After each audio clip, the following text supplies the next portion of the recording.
Hi, folks. Caught me as I'm trying to up the thing. Hello. Welcome to Restore Belief with Nikki. I'm Nikki Jacobs. As always, got a little bit of business here. Hang on one second. Have to enlarge this. It's going to drive me nuts if I don't. Something I didn't exactly get to before. Okay, lift. And then down. There we go. Okay. And fluff the hair. I don't wear makeup, but Okay, so welcome. Glad to see you too, Amy. Hi. I don't even know where to begin. This is why I made lots of notes. Okay. One of the things that I had a list of things that we were going to talk about today. One of them is ET energy weapon. Okay, I'm going to go down the list. ET energy weapons I've seen. Soul families and ancient families. Excuse me.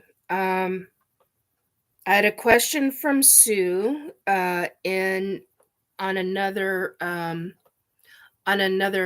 live broadcast that she had seen. Ugh, sorry. I'm all discombobulated. Anyway, but I'm here and I'm on time. That's a big plus. Okay, and her question is, how is ET pregnancy different than a regular pregnancy? And what she means is ET pregnancy versus human pregnancy, obviously.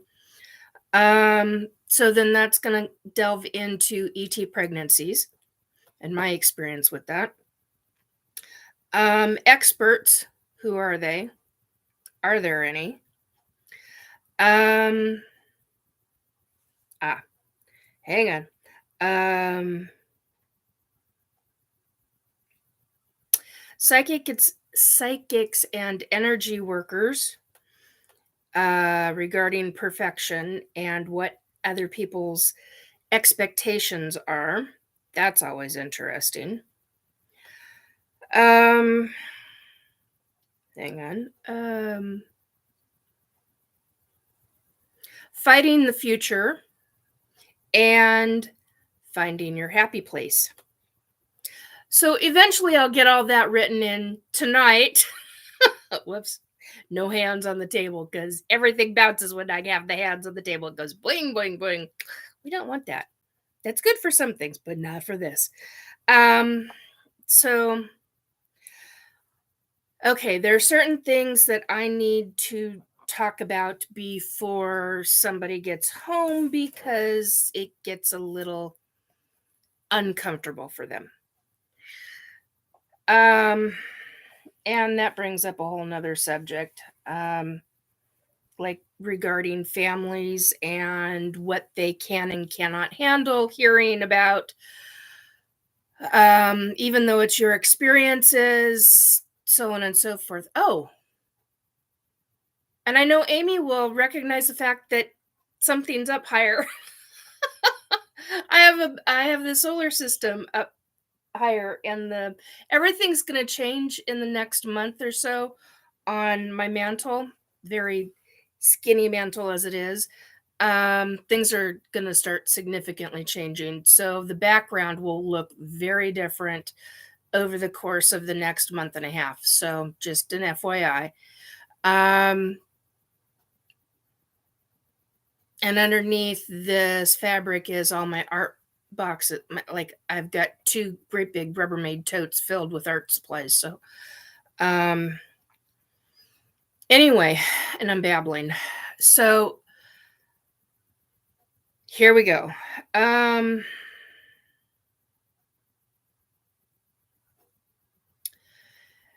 Okay. ET weapons. Trying to make sure that, nope.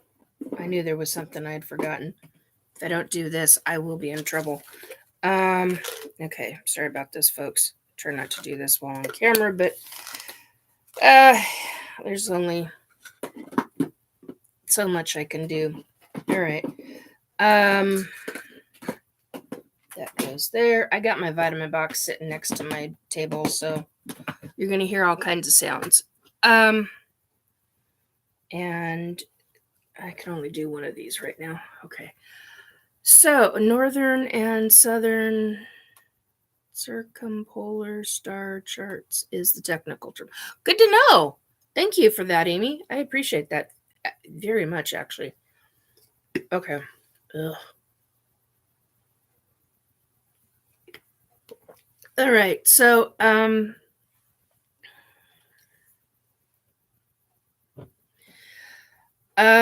I'm gonna go right into a question from Sue. She had asked, "How is ET pregnancies different than a regular human pregnancy?" And I responded publicly to her in writing that it's, and my skirt's driving me nuts. There we go. That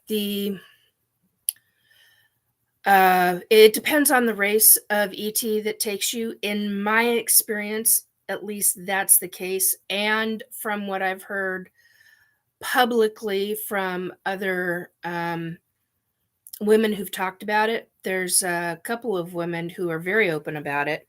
Well, open to a certain degree. I mean, they'll talk openly about it, but there are very specific private things that most women will not discuss, even regarding that. Um, there's a woman who has human children. She's on a number of shows. Um, and she's talked about how uh, they they breed with her. They have her breed with um, other uh, males. I'm just going to say males. Um, actually on board. I mean, actual sexual acts. In my situation, that is not the case. It's all based on genetics. I was going to use the term take my eggs, but um, the younger version of, I'm 55, the younger version of me would have said, stole my eggs. Um, so they take the eggs, they harvest. I don't know why these terms are popping up in my head right now, but they are. So they harvest the human female's eggs. Um, I know they store them. I don't know how. I don't. Well, I most likely do know how, but I don't remember it yet. And I say it that way because as an abductee, there are certain things that you will remember and a lot of things that you won't remember, mostly because of how that specific race of ET is taking you and how they are deliberately um, blocking your memories or creating screen memories, which is a whole nother subject. So, in Sue's question, how are the pregnancies different? That's one of them. In harvesting the eggs, then they genetically alter um, the eggs and whichever race of ET they get the sperm from, or the genetic male version of sperm, whatever. I don't know what. To be honest, I'm calling it sperm, but I I don't know what else to call it. Um, but that is one of the ways that they go about it is they genetically alter it. Um, I call it the splicing and the dicing of the egg and the sperm. They make it compatible and doable to where they can genetically merge to create an embryo. Um, Once it gets to a certain stage, then they um, seek out their abductee and they impregnate, um, obviously during a specific time of a human woman's monthly cycle. Um, and that's always interesting. So you can, um, one of the things that I've never talked about, this is I haven't even talked about this with close friends. So, I'm gonna have to move this because I gotta put my legs up. And you're gonna hear the chair pop. So sorry, guys. Okay, so there we go. Uh, one of the things that I've never talked about with anybody is the fact that in the 1990s, I there were numerous times. So I have PCOS, polycystic ovarian syndrome. I do not have three out of all the other symptoms. I don't have the depression. I don't have uh, the other two, which I can't think of at this second. But I have all the other symptoms, and I'm on the farthest end of the spectrum of the PCOS um, spectrum, and which is where the weight comes and all of that. Now, yes, they do take. I have been chastised. I've been belittled. I've been name called, everything under the sun by other individuals. Hey, Joe, by other individuals who are like, well, they're not going to take a morbidly obese person. Yes, they fucking are. I am here to. Yes, they are. Um. So anyway, um, both male and female, they do.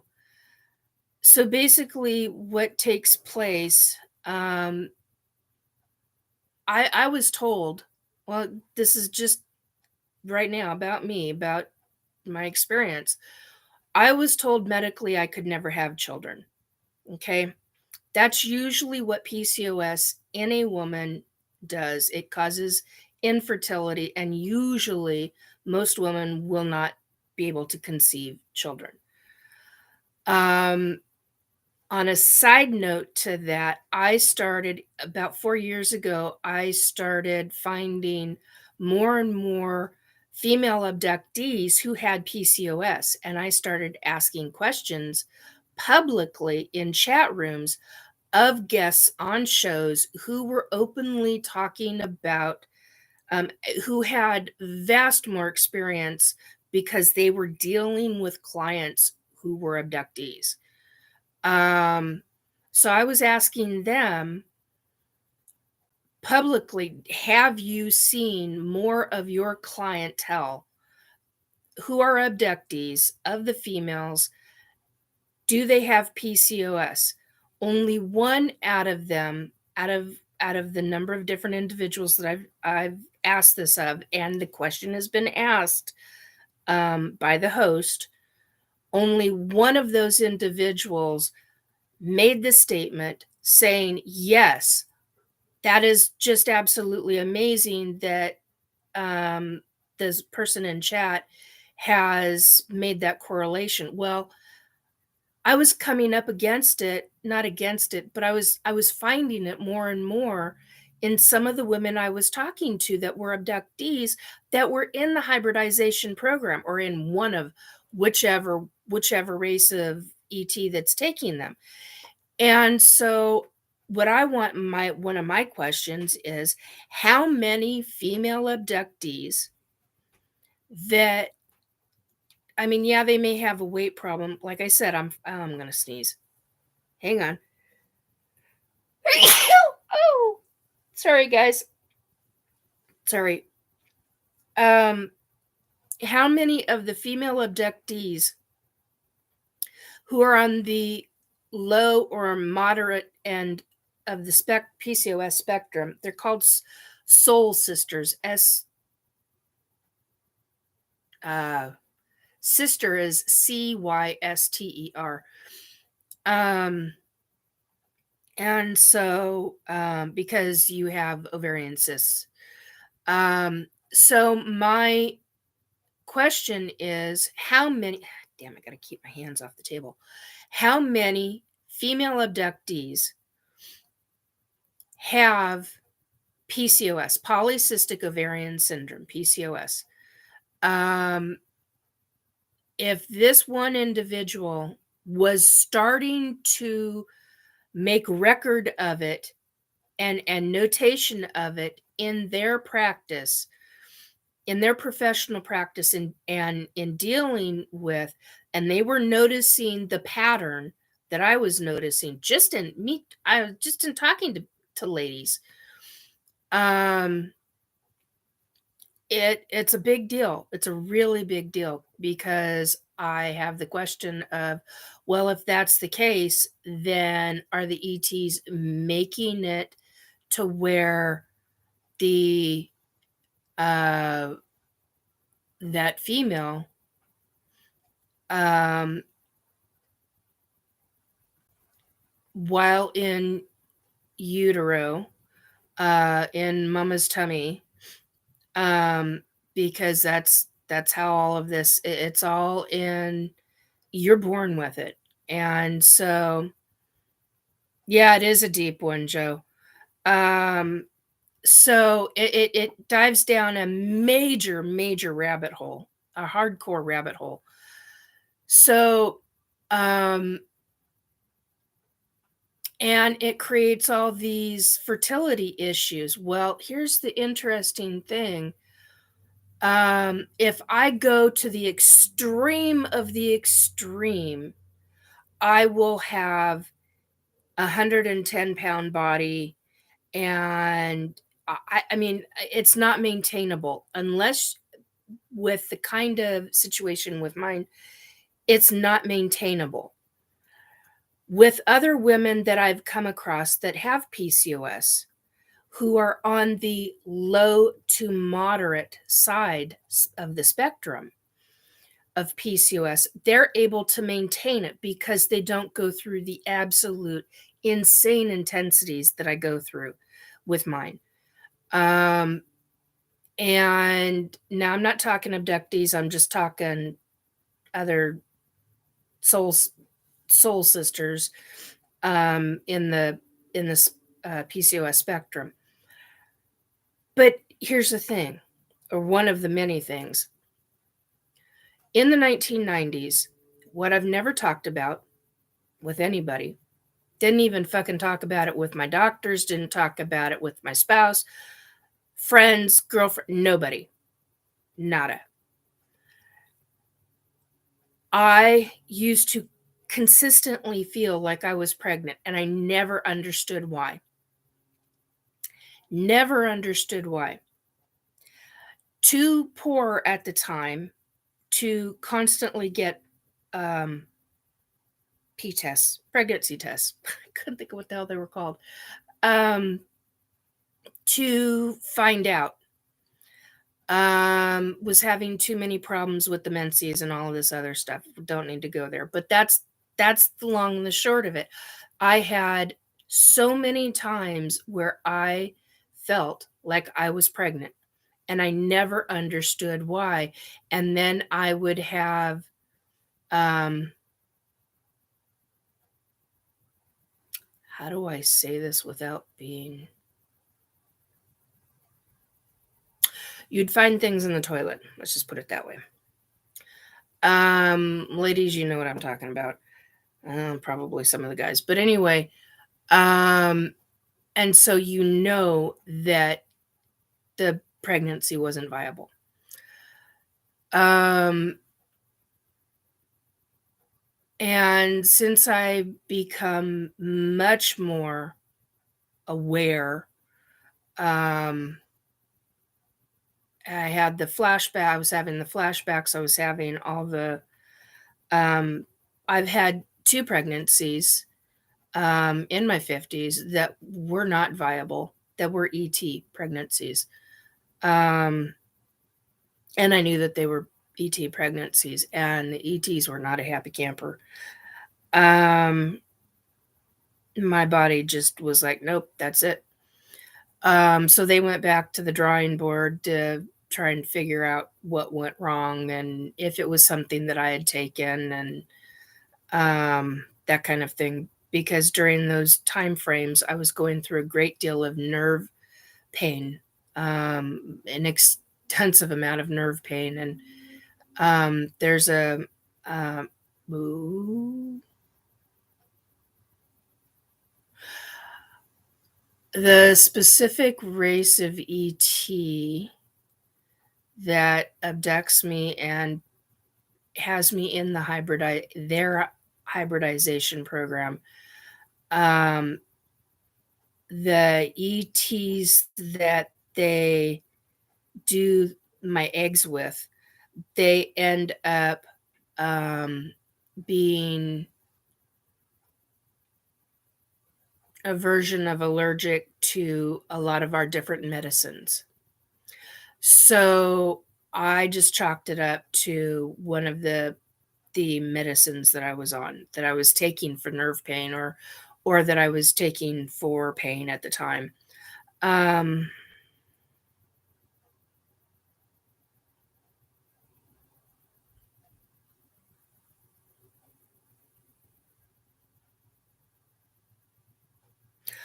that's n okay, Amy's saying, "My own impression is they are simultaneously wearing out the reproductive machinery and hot wiring it, so to speak, to do what they want as needed."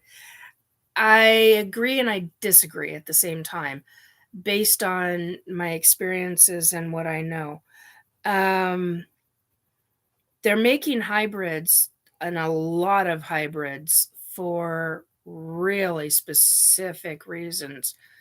Um, one of them that I've been specifically told about is to um, bring back human emotions into because they genetically took out human emotions. Ouch, in the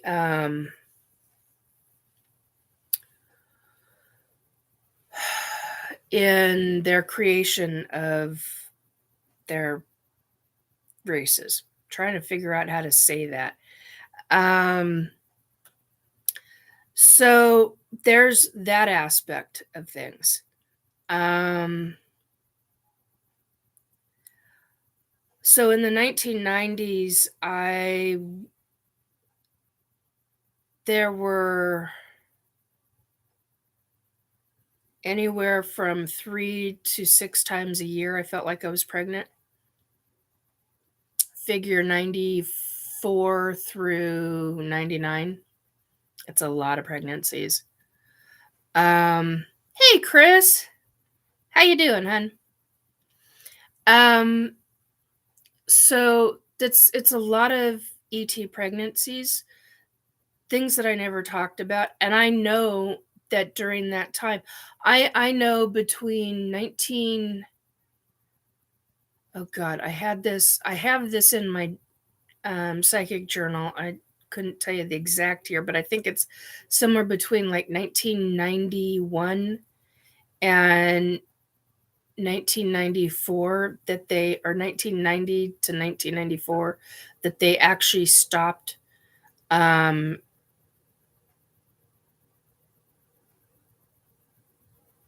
oh yeah, that's I remember the desert wind. Um that's not so fun. I remember that. Nah, I'm sorry. Um I hope your roses survive though. You got some beautiful plants in your yard. Um anyway, so it I know that they stopped using me for during that time frame because I had a lot of hardcore medical issues. Um, and yeah, stay on topic. um, so anyway, So my question becomes how many of the thousands of female abductees that are in the in some version of a hybridization program, how many of them have PCOS, polycystic ovarian syndrome? Um, Out of that amount of women, how many of them are breeding with males versus how many of them are going through the genetic way that I'm going through it?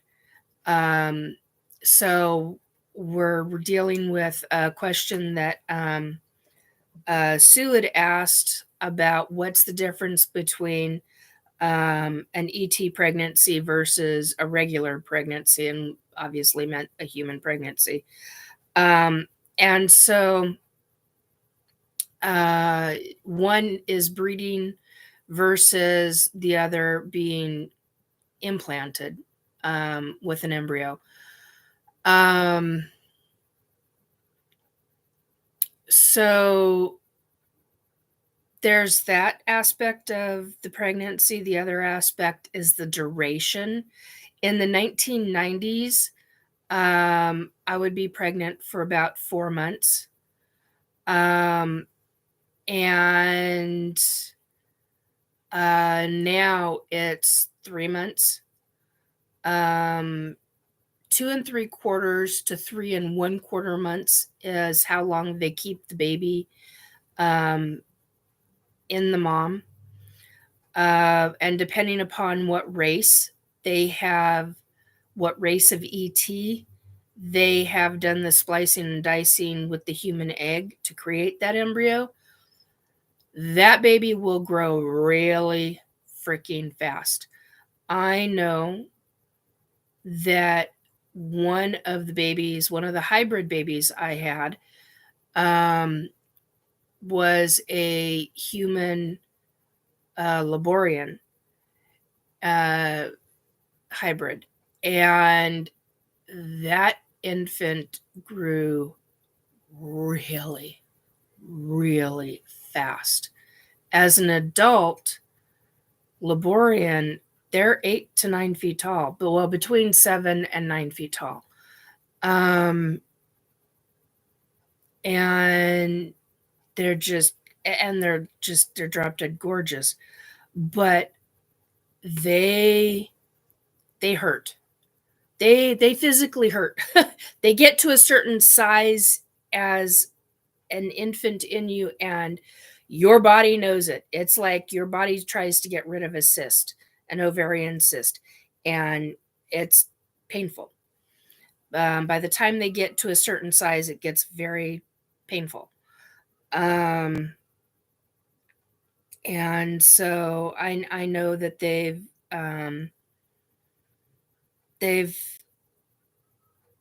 done.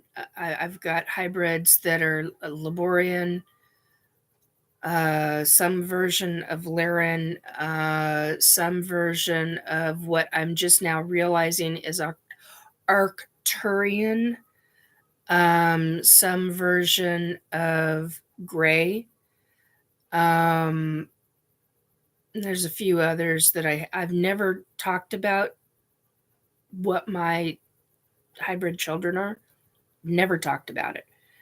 Not even once. Not I've never talked about with anybody, not with friends, family, nobody. Um, I've just talked about the pregnancies and my children, but I've never said what races they ouch, what races they are. Sorry, my toes are popping. And feet, bones in my feet. So there's that. Amy says compare PCOS with the general population versus specifically those that are part of the hybrid program. Scientific. Yes, very much so scientific. So those are my questions, is how many of the population of the females that are taken Human females that are being abducted, that are in the hybridization programs, and there's a number of programs. There's not just one. There's a number of them. Hang on a minute. I gotta get rid of this off my. Yes, yes, yes. Stop that phone. There we go. So I've heard people say there's only one, and I'm like, bullshit. That's bullshit. There's many different hybridization programs. And my gut instinct, I don't know this for fact. I've not, if I've seen it, I have not it's been removed or blocked. My memory's been removed or blocked. But my instinct, my gut instinct on humans doing this, yeah. I do believe that there are some human scientists that are screwing with, and I believe that they're in with some of the different ETs doing it.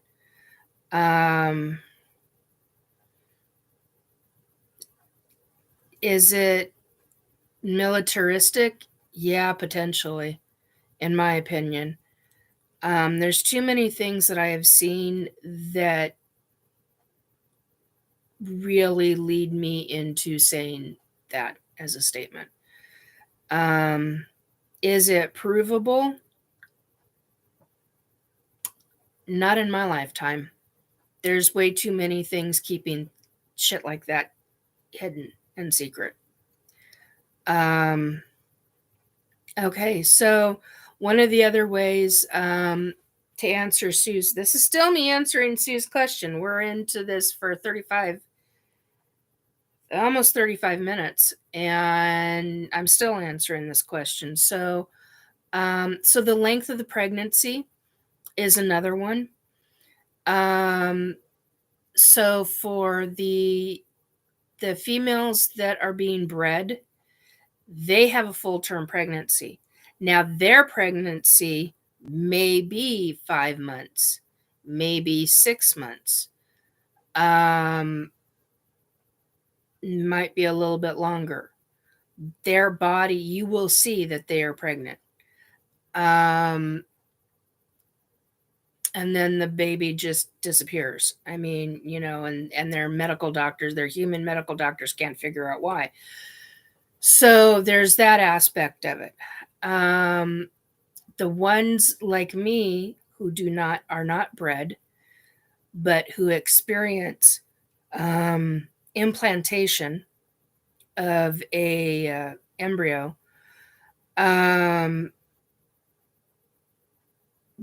those pregnancies run 2 3/4 to 3.5 or 3 3/4 months. Hello to whoever. So we've got 4 people in here. I know 3 of them. So hello to whoever just came in. Welcome. Anyway, so that's the differences regarding the pregnancies. And I've got about 20 minutes or so before I need to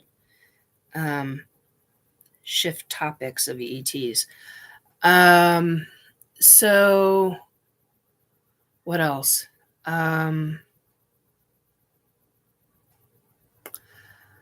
Yeah, that's all about the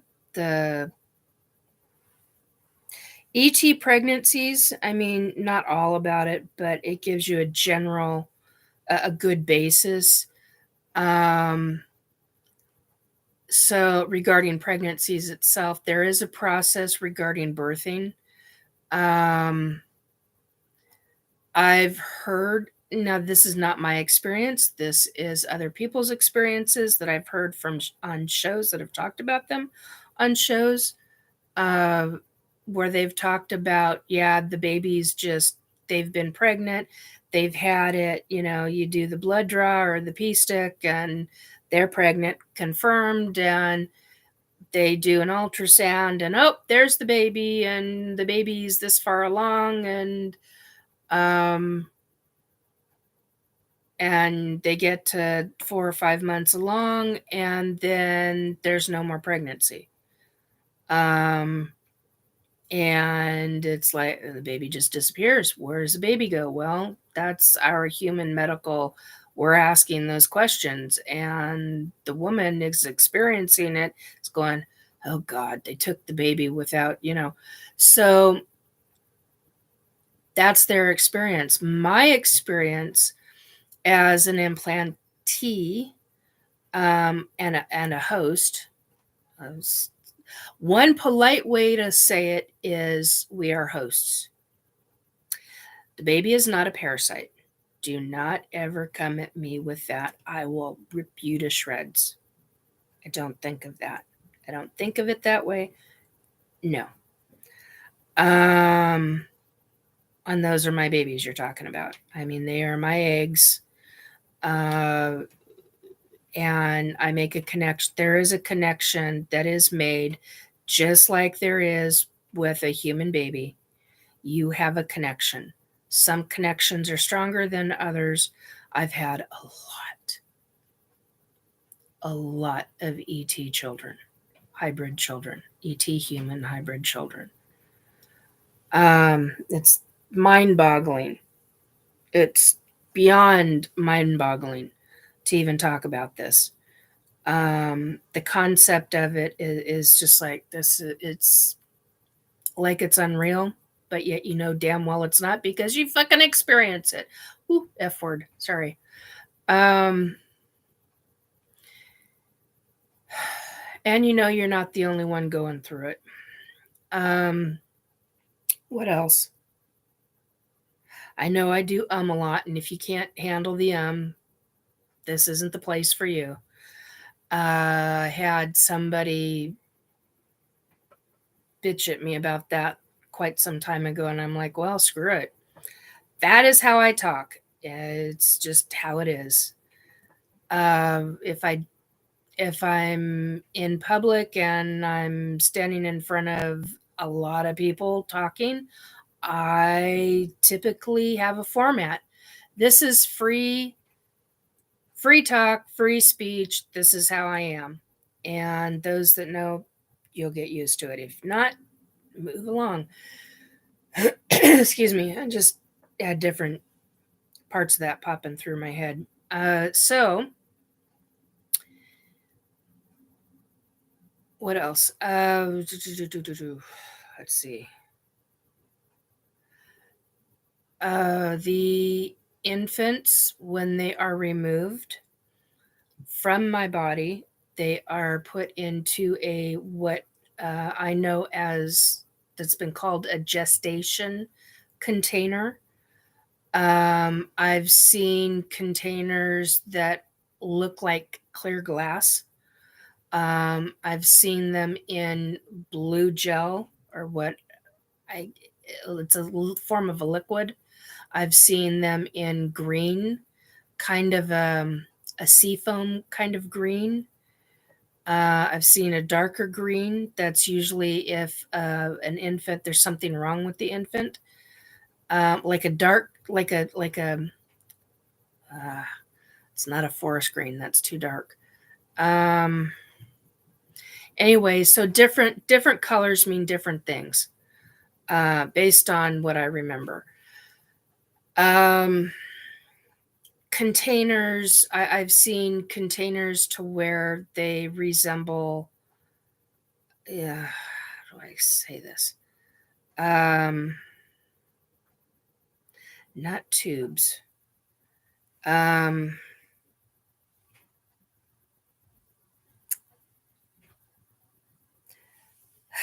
They're like this, and about yay big around, and then they get bigger. They're put into bigger container, and the container gets bigger as they get bigger. Um, I've never that I remember right now, I've never seen sacks. I've well, I guess you could call it a sack, but I've never thought because 'cause they're solid containers. Um, so I've always thought of them as glass. I don't know if that's what they are or not. Um, well, hello. Sounds like the Matrix got something right. I know who you are, I'm not saying. Anyway, um, so anyhow, and welcome to one of my lives. Took you long enough. Yeah. Yes. All right, smartass. Um, anyway, man, my face lit up. Anyway, so I have one human biological son, and I have numerous um, hybrid children. And I would love for all of them to meet, although I think it would probably freak out my son. Because let me tell you, it kind of freaks me out. um, but you'd have to quiet your mind. One of the things that I've learned with the ETs is that um, early on, they started teaching me to not just quiet the mind. Um, by the way, I love that you're here. Thank you. um, but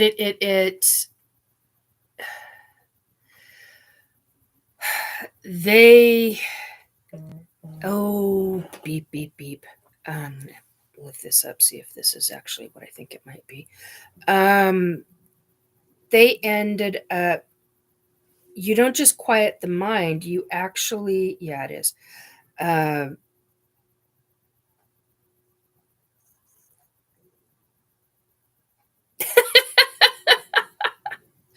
mwah. um. So anyhow, yeah, it's a quieting of the mind, but it's also don't think when you're around them because anything you think in your head, the back of your mind, they immediately hear. It's like talking to them. So, you know how people talk about mind speak with a Sasquatch? Same thing. You learn really quickly to shut your thoughts off. Um, and you've got to be very, very careful. So I grew up with this. You got to realize I was around this starting very, very young, toddlerhood. And so you learn very, very quickly to shut the frick up with your mind. Um, yeah. Uh, Hollow FMJ says, AKA B, say, force sensitive, quiet yourself. Yes, exactly. They wouldn't like me very Amy says they wouldn't like me very much. In fact, I think they already have a grudge.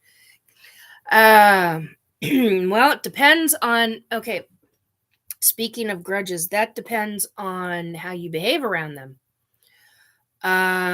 There were times in now I don't know if my son knows this or not, but my spouse did. There were times in the 90s when I used to sleep with a knife under the pillow. And it wasn't because of what was going on in the home. Um, it and I didn't understand. I always used to say, "Oh, it's because if anybody ever came in, because we had a really tiny, tiny house, and half the living room was our adult's bedroom, and our son had the bedroom, and so half the living room as a bedroom, and then you have a kitchen. So you've got 2 doors within, I don't know, about 15, 18 feet apart from each other. And yeah, so I was always um, on edge in a lot of ways in that house because of the fact that um, at night, not during the day, but at night, because uh, it was such a tiny house and access, I mean, was just so. And now I look at it and go, it actually makes sense. I used to have knives everywhere. I mean, it was a big deal. And one of the things that um when I started um being extremely conscious of being abducted by any not just by one ET, but I was going to say by an ET, but by a group of ETs. They were coming at me. I had 3 and 4 of them, and there were times where I would be in the process of being brought back, and I would be trying to kick and scream, and I couldn't kick and scream, and, um, they would be telling I'm sorry, I'm trying to condense this down, which is why I keep looking off over here because 'cause I've got a really pretty tree on my wall right now, which is eventually gonna get put over here. Um, and thank you, Sue, for that because it actually it means a lot to me. So thank you. Um, and I there's a number of times where would be I wouldn't be awake. I couldn't open my eyes. They wouldn't allow me to open my eyes, and it would piss me off. And my teeth were chattering, so I was cold, which is what woke me up. And I couldn't open my eyes. I wasn't allowed to, but I could feel myself going through the my bedroom wall, through the glass in the window, coming down over the Vornado fan that I've got that was aimed up at the ceiling. Um, and I could feel myself coming down over my bed and onto my bed. And the second they'd release me, I was literally, no matter what kind of pain I was in, I was bounding up out of bed and I was starting to scream at them. And I'm actually surprised that I wasn't waking anybody up because I was screaming at the top of my lungs. I am going to kill you, you motherfuckers. Um, if I get my hands on an axe, if I get my hands on I was pissed. I mean, I was like, you know, so it made I look back on a lot of different aspects of my life, and I did that not just in the 1990s, I did that in the 80s as well. And I didn't understand why. I grew up with that. Um, that something that I mean, it was just so it depends on how you behave around them. For a long time, they don't do that with me anymore. They are not aggressive with me anymore because I'm not aggressive with them. They're listening to me. They've done numerous different surgeries on me. Um, I've had carpal tunnel, medical human carpal tunnel on my right wrist. They did carpal tunnel on my left wrist. And it's because of them I have use of this hand. It's because of them I have use of this station tube and part of my throat. Um, and only certain individuals, uh, very close friends at the time, knew about that. I didn't tell my family. I didn't tell anybody but a couple of people because it was so. Um, But yeah, it depends on how you behave around them. If you're violent around them, if you're they're going to I had I had 3 ETs on me. I mean, I had hands underneath. I got fat arms, okay? I had hands. I had long, skinny hands. I'm surprised they didn't leave bruises on me, to be quite honest. I don't know how they didn't, but they didn't.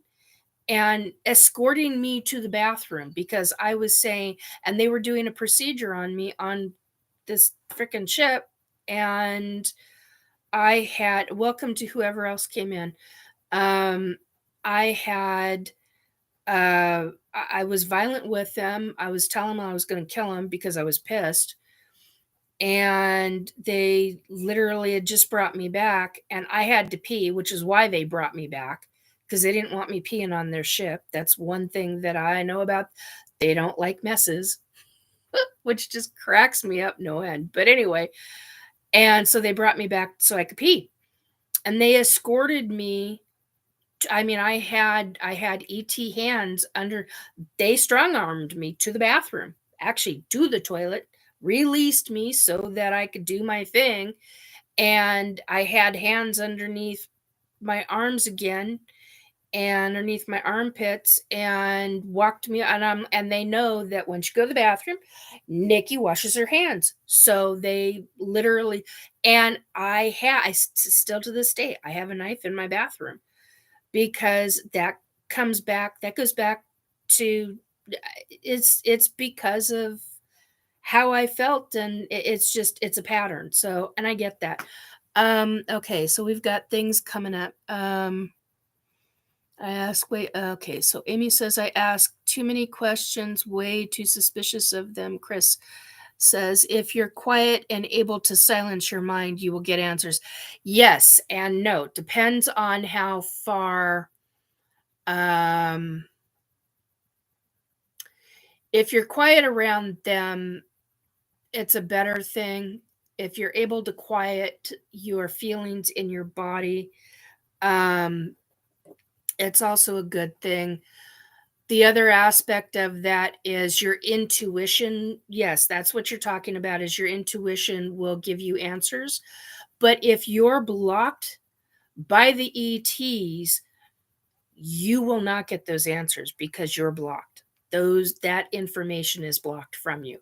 Okay, so that answers that one. Hollow FMJ, a part of being quiet, mental. Smoke and shadows can be verbal, mental, ESP, etc. Be mindful of all confusion can be an ally. Yeah, that's true. Amy, quiet my mind. That would probably take a hammer and half a bottle of schnapps. Yeah, it's taken me a long time, but I've gotten there. Chris, spaceships don't have potty pads in their inventory. Yes, I know. No, they don't. They don't like messes. They don't. I just literally heard they find it vile. I literally heard that. That's a trip and a half. I've never thought of it that way, but yeah, they don't like it. So if you've got to go to the bathroom, that's one way to get your ass home. Quite literally. Hollow at Amy. That was it.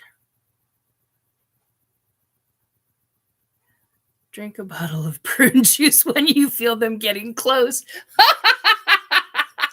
Yeah, no kidding, Amy. I've got a bear spray. Not gonna work, Hollow. This I know. That's not gonna work. In place, yeah, I know. Okay, Chris. I'm seeing an ET version of Consuela from Family Guy having to clean up messes. Yeah. Yeah, their nursemaids don't like to clean. They don't like that. At least the ones that are with me anyway. Hey Sheila, welcome.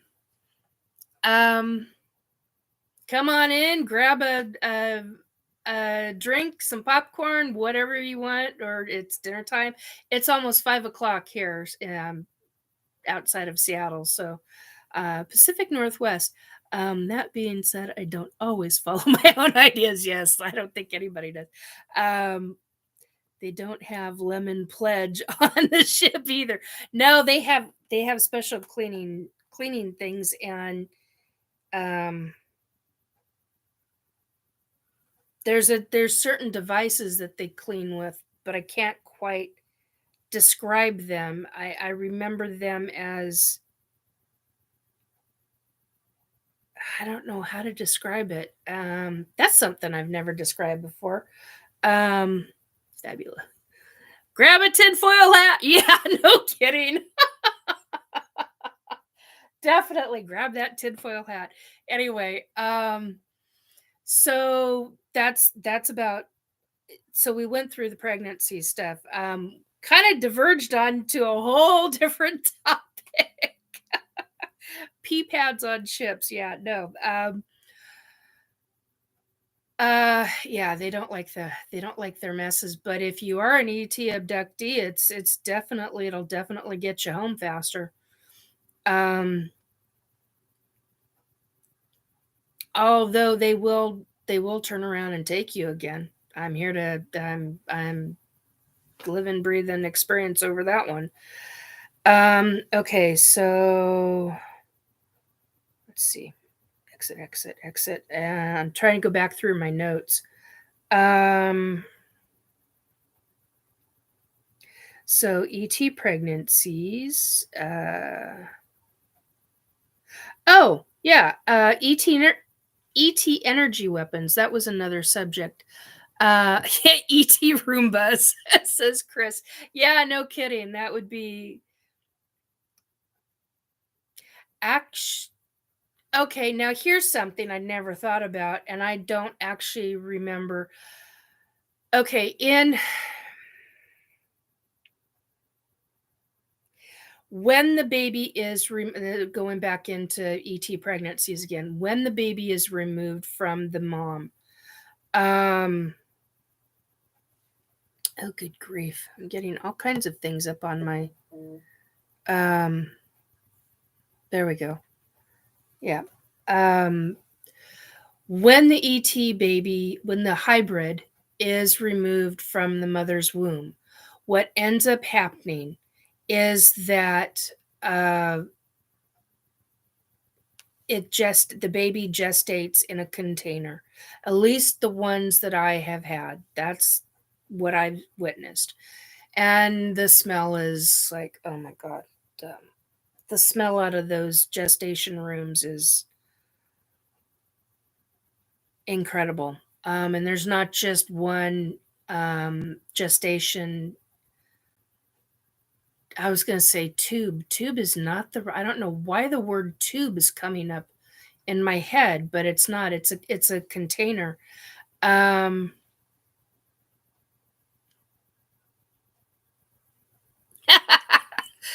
um, yes, I'm a married woman. I've been abducted all my life. Joe says, "Do or can ETs abduct married women?" Oh yeah, they most certainly can. I've been married going into 32 years. And I've been taken since I've been about 2 years old. Um, so yeah, they most certainly can. And oh, for Pete's sake, stop it, phone. They can unworldly. Yeah, all right, smartass. I love you, but smartass. um, yeah, Hollow says, would you say the smell is unworldly? Yes. Um, there's no, I was gonna say blood has a smell of metal to it, like nickel, or has a very distinct scent. It's like a combination of human blood with, God, I'm trying to define that odor. Um, and there's nothing that can really define it. It's a gelatinous, gooey type of um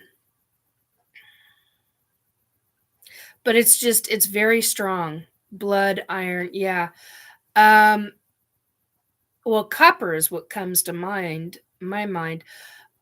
Some of the infants, they do not have, red blood. Some of the hybrid children that I've had, they don't have red blood. They've got green blood. Um, there are some of the children that do have red blood. Like the oh, I'm probably gonna say too much if I say that. There's one of my children that I had to help. They brought me back. Um, yeah, our iron, yeah. Um, yeah, zinc nail. Um, I'm getting off track. Uh, one of the children needed, well, children in my eyes, but the hybrid was physically an adult. Um, well, it's a black. It's a kind of Chris could definitely answer that if he's still in, and I don't think he's in here anymore. Um, anyway, so uh, but it's a very distinct odor. It really, if you've ever gone and taken trash to a dump, like you're you've got yard waste and you've got construction waste and then you've got just stuff that needs to go to the dump. And you're at the dump and you've got this truck filled with stuff that you're going to shove off into different sections of the dump, and the dump has an odor. It's not like that. It's very different. Which Chris? You, Chris? No, I call Christopher Christopher. Other people call him Chris. Speaking of hands are starting to drive me nuts.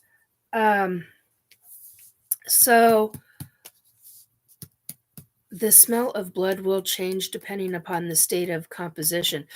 Yeah, this stuff, the it smells to me of their blood. It doesn't smell of human blood. I don't know how else to explain it, Chris. It's like a,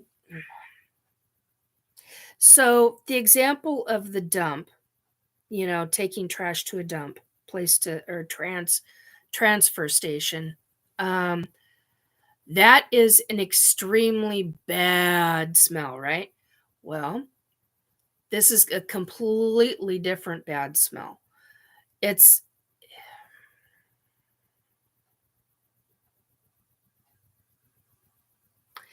the only way I can classify it as something, rotting flesh. If you've ever been around an animal that has died and or like a rodent that has died and it's got a really decay smell, but this is a living decay smell. I don't know how else to explain it. Okay, the smell of blood, which can change depending upon the state of composition. Yes. Fun random fact: USD pennies are worth 2 cents when melted down. Oh, that's interesting. Fresh blood, average healthy human, often is described as the smell of pennies, US coins. Rotting flesh. Yeah, it's okay, honey. Yeah, rotting flesh has a putrid and somewhat sweet smell to it. Yes. Um,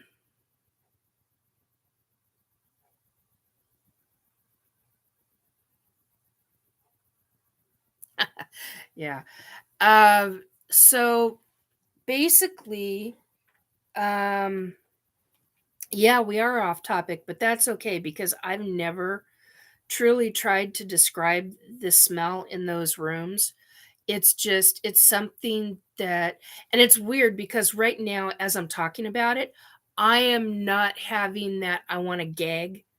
Every time I've talked about it before, I've wanted to it's like from the depths of every bit of me. I typically when I go to describe it's probably because I'm not visually seeing it right. I am, but not I'm not there. And typically when I've described it in the past, I'm there. I'm in the room. I'm seeing the containers.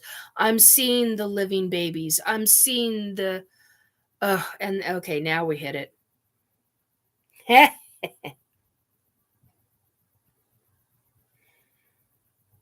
Here we go. Now I've just released the stomach. Okay.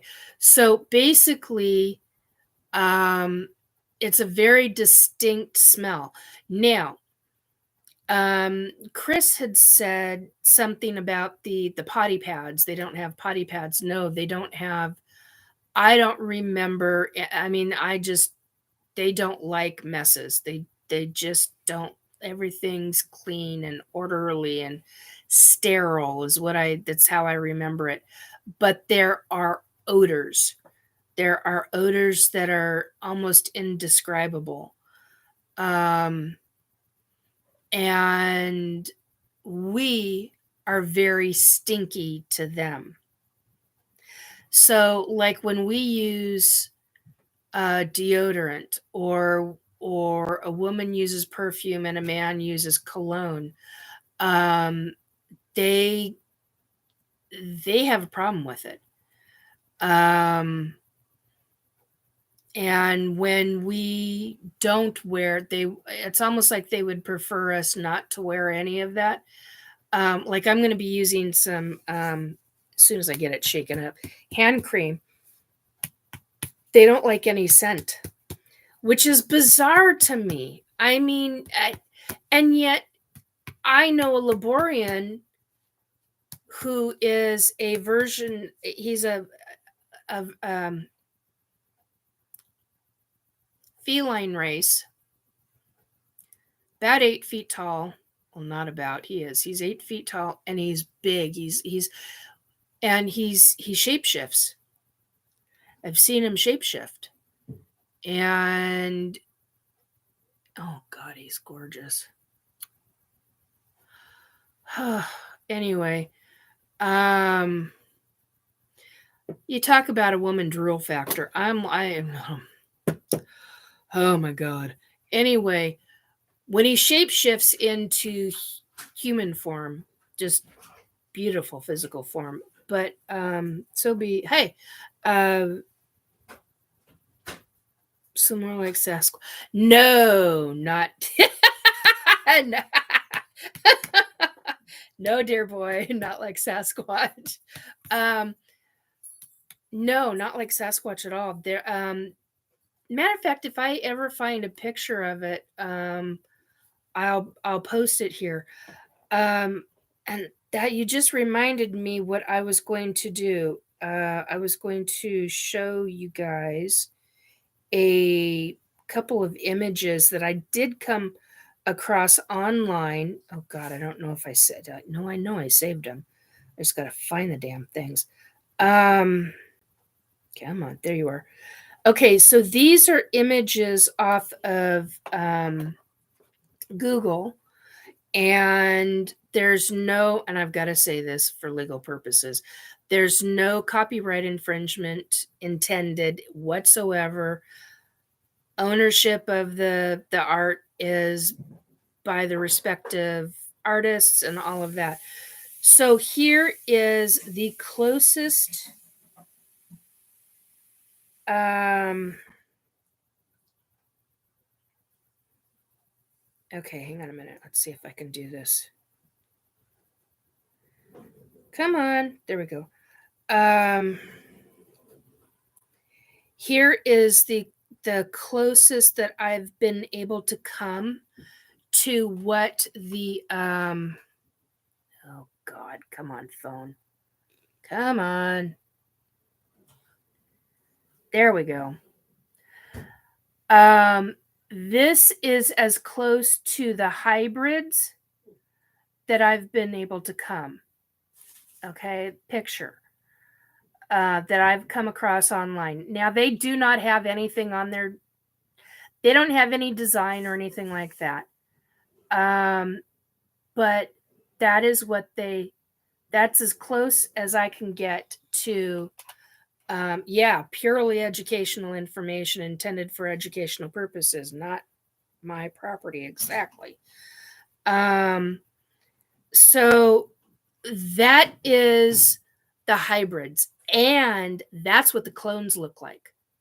That's what the clone nursemaids look like.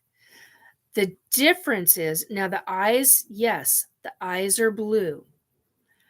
The coloring is off, but the facial features, that is them. And every one of them looks exactly the same. Every stinking single one of them looks exactly the same. And they're beautiful. The difference is here's the difference. Let's see if I can find um the coloring on them is something like this. It's a combination of, oh god, I don't know if I'm going to be able to. There we go. The combination is between that color of their skin and, come on phone.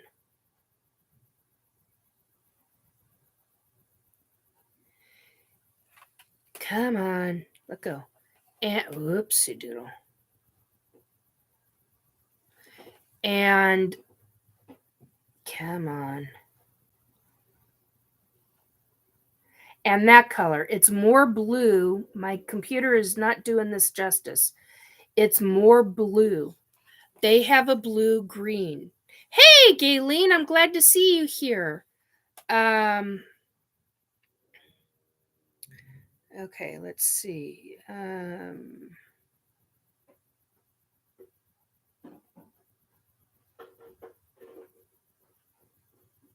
Okay, good to know. Thank you for the information. So, but this, that's what the clones look like.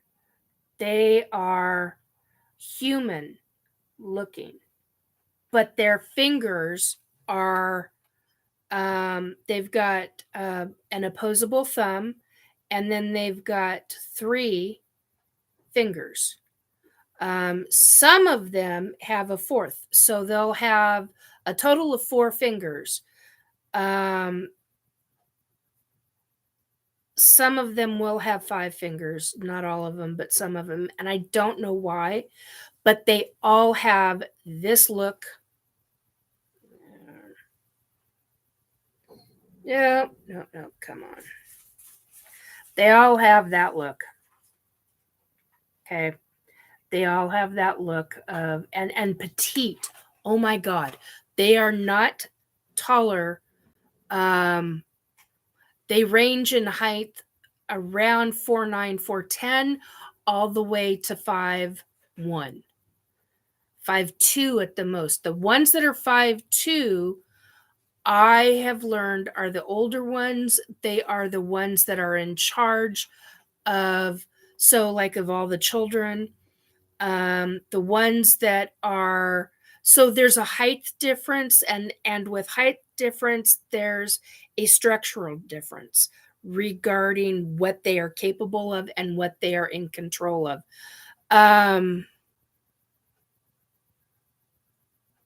Yeah, exactly. So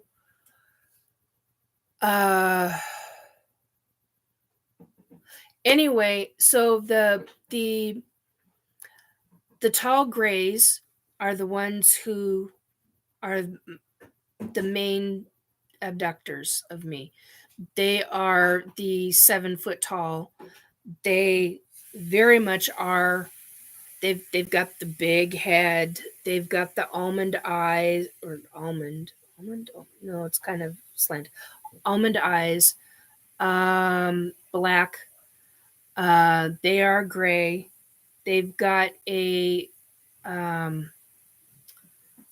it's kind of like an overlay, a translucent overlay on their skin as well, which makes me think that they're some version of a hybrid.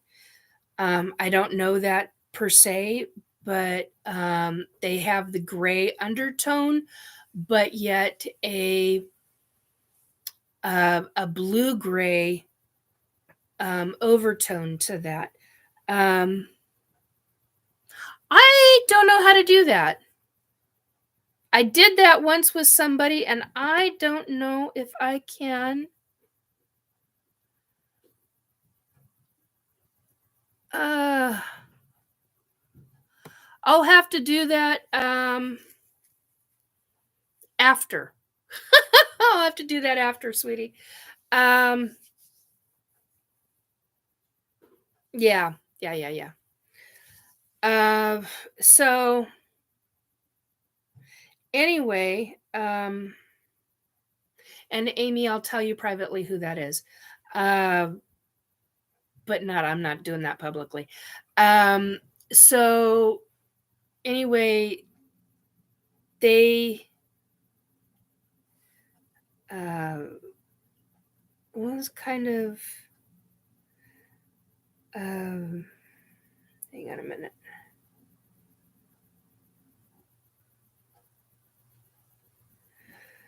They resemble this, but they're not.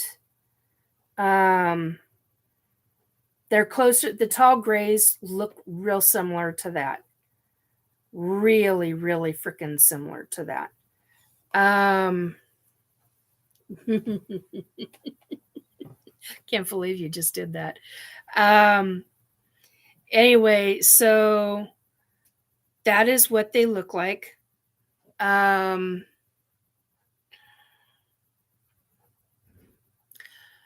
They're more gray than they are blue. But they 7 foot tall, super skinny, long skinny arms, long skinny legs.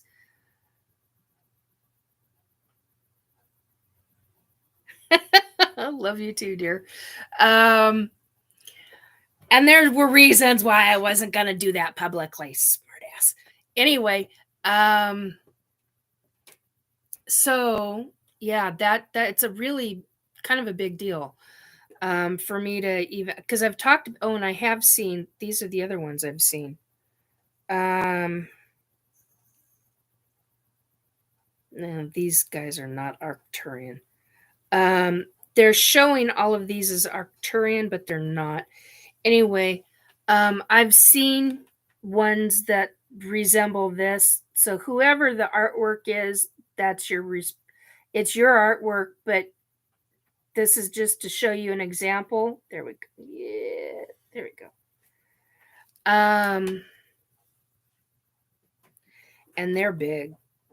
Those guys, they're big. Like these are the 8 to 9 foot tallers. And oh my god, do they stink. Oh my god. Anyway, um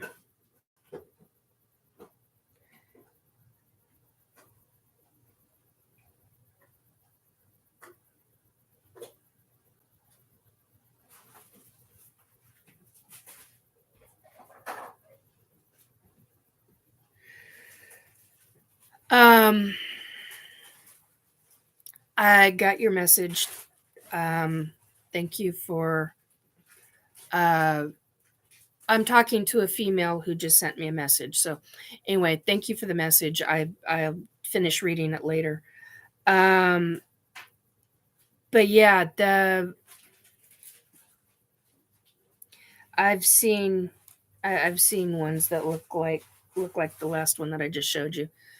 They're very big. They're 8 to 9 feet tall. Um, and then I've seen others that don't, that they resemble that.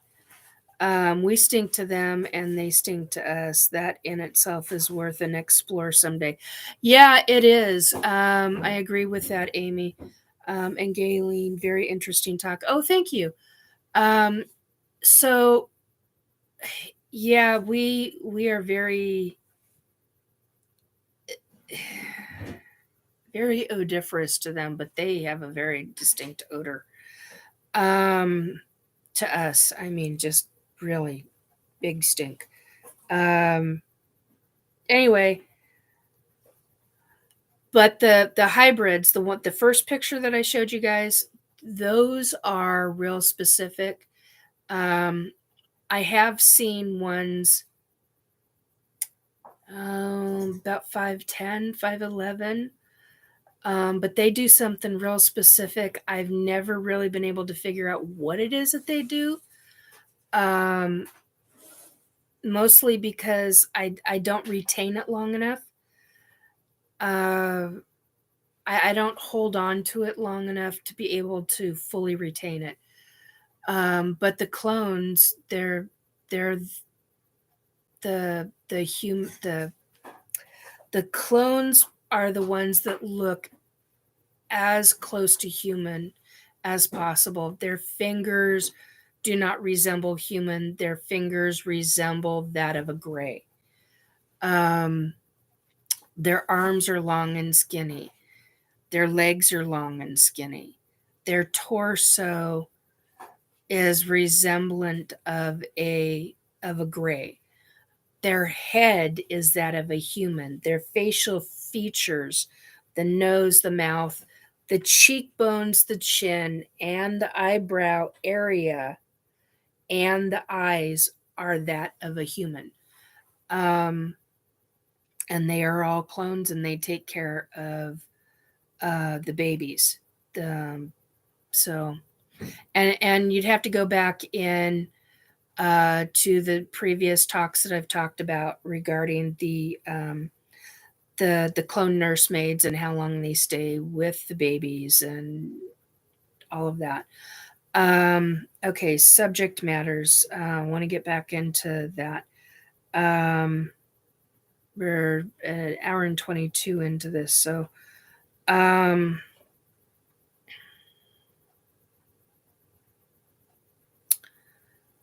okay, so energy weapons I've seen. I haven't seen a whole lot. Well, okay, I know that's not true. I've seen a whole lot of energy weapons. I don't remember all the details to all of the ones I've seen. That's where I get upset with myself because I don't retain all of the fine minutia little details. There's a specific energy weapon that was standing, it was on an ET, and it was that far. Got my, this is why I keep certain things near me. It was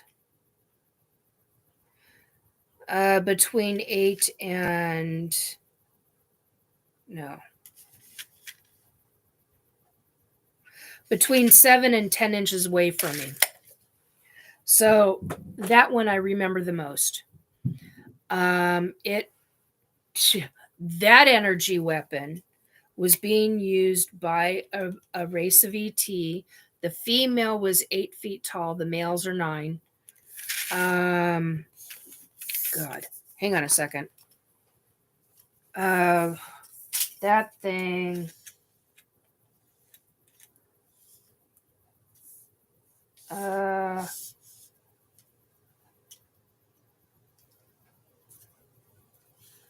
about 45 inches long.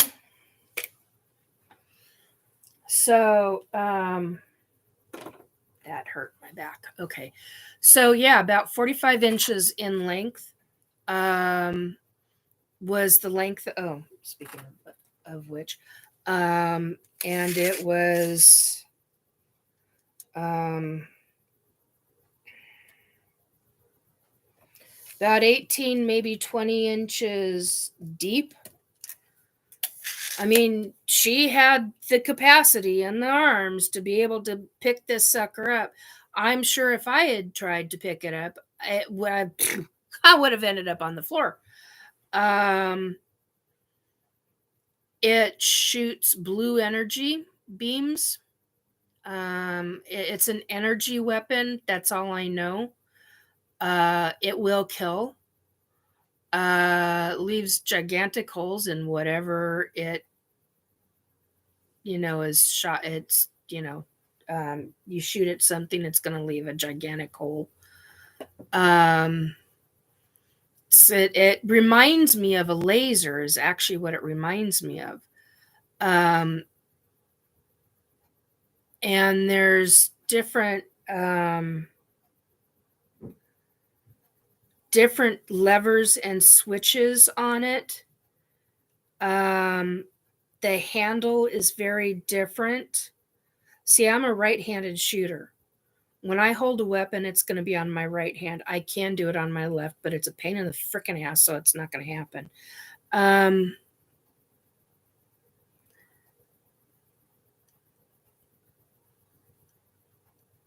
Yeah, I do. Some, not a lot, Joe.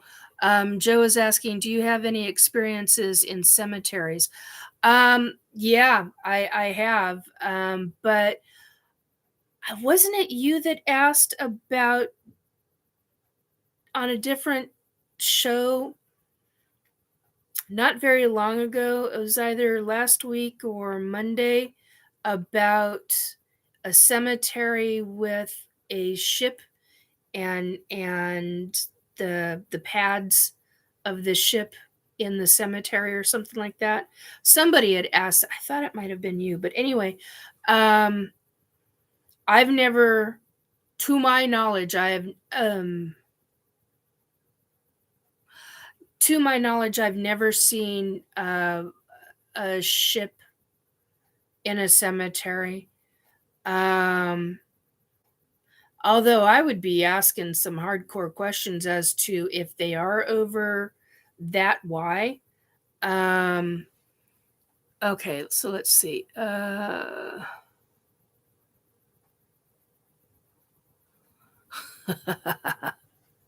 Bring it. I have other cat. We stink to them, they stink to us. That's explore. Very interesting. Nikki is the only other person I know besides myself that keeps a tape measure on their desk. Yeah, I have to, man. If I don't, I'm screwed. Um, and a flashlight on the nightstand. Yes. And actually, I have a mini flashlight tier. So I always keep one by my bed. I always keep a flashlight by my bed, and I keep a number of different things. Got to have fun. Yes, you do. A needler. A needler. I'm not sure. Are you talking on a weapon? Um. Anyway. So the thing. I mean, it's pretty good size. The handle. Um.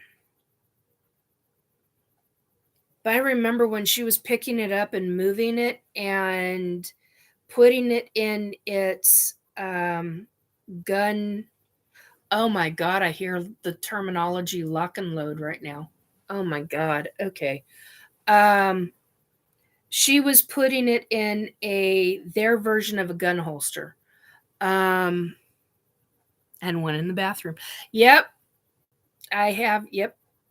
Yep. You got to have them wherever you're at. You got power that goes off, you got to have them. Um yeah, Joe's been here.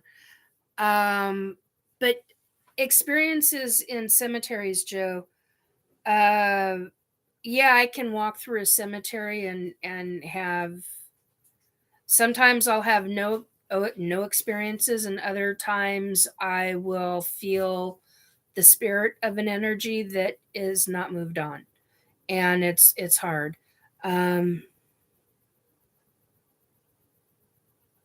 yeah, exactly. You never know where it'll go down. So Oh, somebody's got a. That is either a diesel engine or a motorcycle. Anyway, so yeah, it's just there's a lot of different. Uh, Whoopsie doodle. That's not good. I don't want that on my shirt. Um, there's a lot of different things that happen on board. What I was going to say, okay, we got me off track. What I was going to say about the ships is that, and ET's not wanting to make a mess. Sorry, my hands are just driving me nuts right now. Too dry, and I need more water. I haven't drank any of my Propel today. And Propel is not water, but I'm getting there.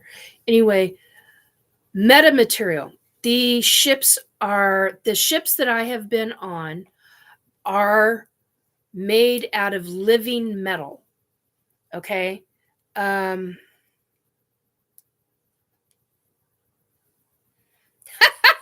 yeah, no kidding, Chris. Anyway, so the living metal, I know, I what I understand is that the living metal, I it's like the metal doesn't like, I don't know how to explain it. It's like there's a feeling when you're on this ship. You cannot feel it unless you're not wearing socks. And typically when I've been on a ship, I haven't had socks on, I haven't had shoes on. Um there have been times where I've been in my own clone body because I've got 3 clone bodies. Um and what I was going to say, you said socks. Yeah. Um so I've they they take your, if you're in a clone body, then they've taken your consciousness. You're at home, you're physically at home in your bed, and they've taken a device, they've put it over your head, and they've subdivided your higher consciousness out. Okay, then they take that device, they keep one device on your head to keep you sleeping and in a specific state. They put the other device on one of your clone bodies that they have of you, and they put your higher consciousness in, or one version of your higher consciousness in that clone body. And then you're up walking around. You're not butt naked. You're in a, I was about to call it a zoot suit. Oh my God. You're in a suit. It's like a extremely form-fitting suit that is some kind of bio, it can tell all of your heartbeat and your oxygen and your pulse and all of that. It has all of that in this suit. It's a tech suit, but it's like a second skin, and you're wearing that. And anytime I've been in that body, I've always felt like I've been butt naked. But I know I've not been. Okay. And my 3 clone bodies, they are when I was 32, when I was 34, and when I was 36. I was much smaller. The tits are raised, the tummy's in, I'm muscular, I'm fit. Yeah, I ain't in this body. So I was much younger. Okay. I'm so glad you said socks. Yes. You mean a bag?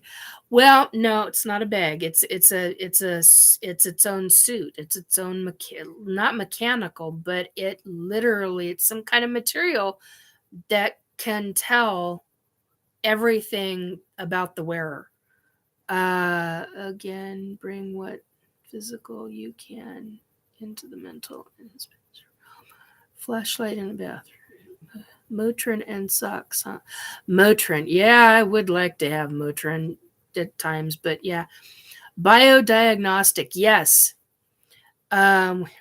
Get under her clothes, you into shit.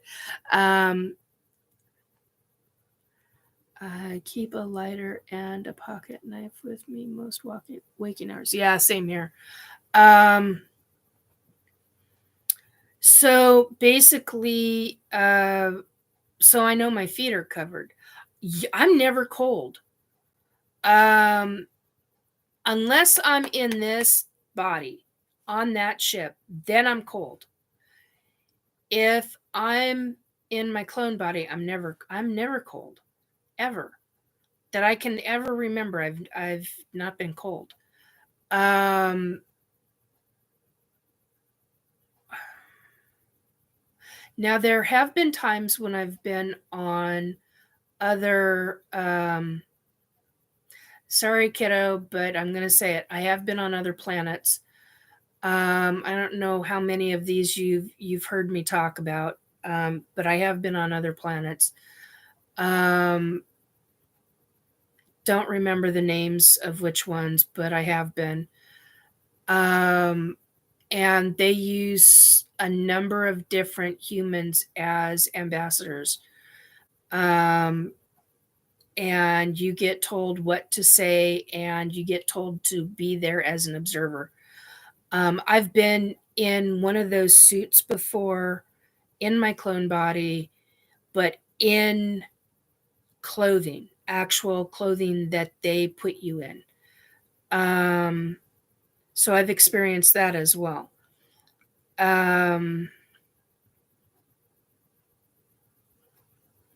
So, but the energy, I was going to talk about these energy weapons. So they're like a laser fire, what we would classify as a laser beam, but yet it's so much, oh my god, it's so much more elaborate than that. So much more elaborate than that. It's mind-boggling to me. I mean, all of this is just absolutely utterly mind-boggling. Oh, and I can't say that. I was just about to say something. I can't say that. So basically,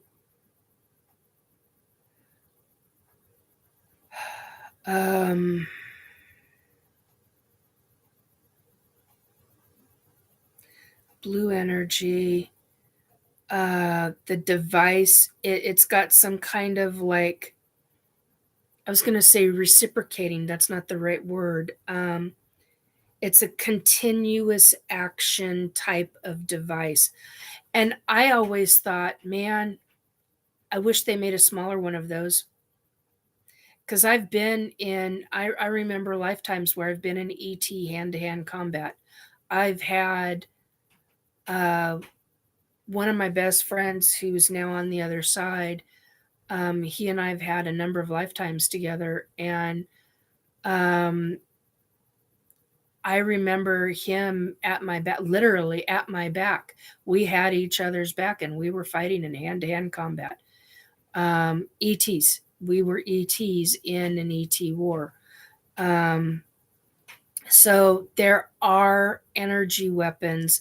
There are, and they're huge. Some of them are really big. Others are very small. Oh my God, some smart ass on the other side is putting the cricket in my head from the movie Men in Black. Oh my God, the little cricket. Boom. Oh my God. All right. Which one of the comedians just did that? Anyway, being a smart ass.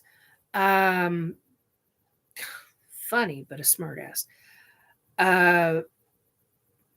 Yeah, I get a number of different comedians that happen to like to come by and say things, which gets me to laughing, of course. That's always fun. Anyway, so some of them I've seen, they've been about, okay, what I do with it.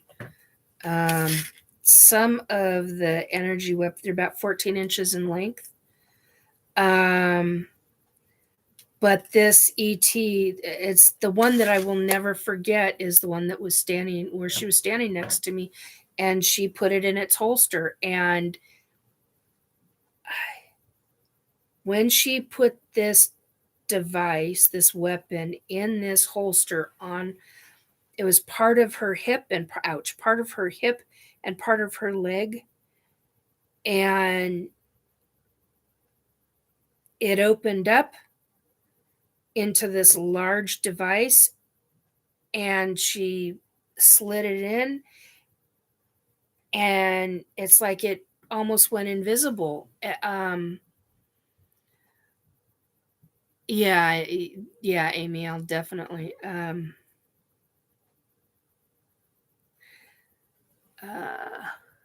and chapstick.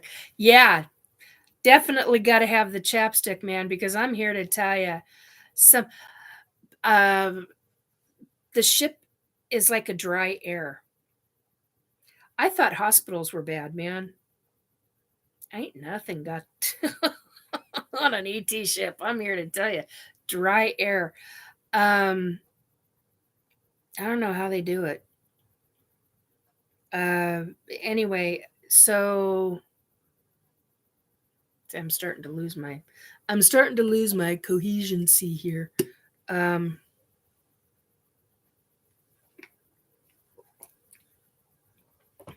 anyway, so you got a wide variety. Now remember, she's a female. She's 8 feet tall and big, and the males are 9 feet tall. Um, and they've got the big weapons. They've got, but I remember seeing the smaller ones too, but those were used by others. Most of the ETs are not using weapons. Um, I've been consistently told over the last few years that the ones with weapons are the ones that are working with governments, our Earth global governments, different Earth human governments. Um, I know that's true. I know I've seen it. I have very scattered bits and pieces of memories of that. I do not have larger memories of that. And I think that that's because those memories have been blocked. And there's only so much of this that I can handle. I understand that. They know that. A lot of this would make a person go stark raving, loony frickin' tunes crazy. Um, I think one of the reasons that I haven't is because I've had counseling in my younger years in how to deal with human shit that has gone on in my life. And I've had, over the course of my lifetime, I've had various different really good support systems in dealing with different aspects of things. Um, and then I've come across really good quality people in ufology. Now, granted, there are some that are shit for brains, um, and those that I would never effing trust. Um, but that comes in with any field, any uh, field of interest or whatever you want to call it. So I'm at 1 hour 43 minutes. So trying to get down some of this list that I wanted to. Oh, and tonight we've got the 10 p.m. I'll be on the S4 bunker. That's on Spreaker.com. Uh, all of that information is in the description box below. Uh, please like, subscribe, and share. I'll do all of that now. That's a hard one for me. I don't typically. I'll promote other people. I have a hard time promoting myself. Um, ah, so hopefully all of that answered Sue's question. Long way around. We got to the energy weapons. We got to the ET pregnancies. Um, experts. Who are they? Are there such individuals? And or are we all just experiencers? Um, that's kind of a loaded subject because there are no real experts in any of these fields. We are all, in my personal opinion, we are all experiencers. Um, it's just that some of us have more experiences than others. And that's where the lay person comes in and says, "Oh, you're an expert." And anybody who gets into the mentality and gets a big head, they're like, "Oh, I'm an expert. I'm an expert in this and that." That bullshit. Um, the Warrens weren't experts. They were damn good at experiences, but they weren't experts. Um, hang on 1 second here. Okay, somebody was on the phone, and we don't need their stuff recorded, so their phone call recorded. Okay, so what else? Um, mentally vigilant. That's exactly it in a nutshell, my dear. You've got to be mentally vigilant because if you're not, um, you can. I mean, to be quite blunt, a lot of folks get into drugs and alcohol because they can't handle what's gone on, what's happened to them. And if you've got a scientific mind and are a critical thinker like me, it could have been really fucking easy for me. And I use the F word again, sorry. It could be really easy to get into all of that because you can't deal. It's a lot to deal with. Um, why do you think I didn't talk about this? That I had a grandmother who, regarding my psychic abilities, was like, "Shh, Nicole, we don't talk about those things because they'll put you in the nut house." That's her classification of it. So it got really, really difficult.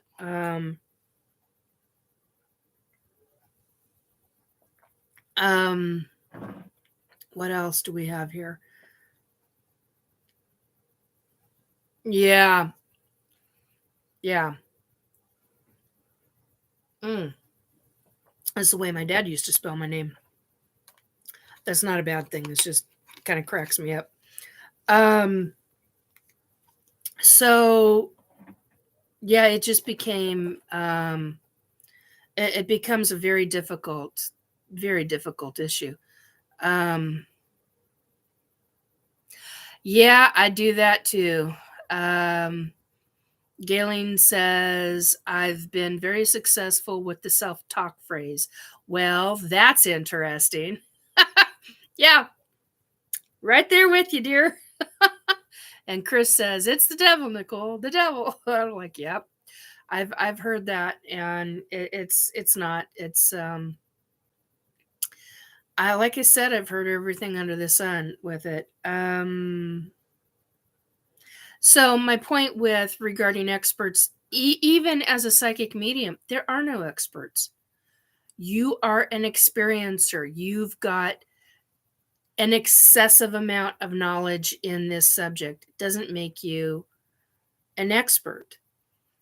Um, but yeah,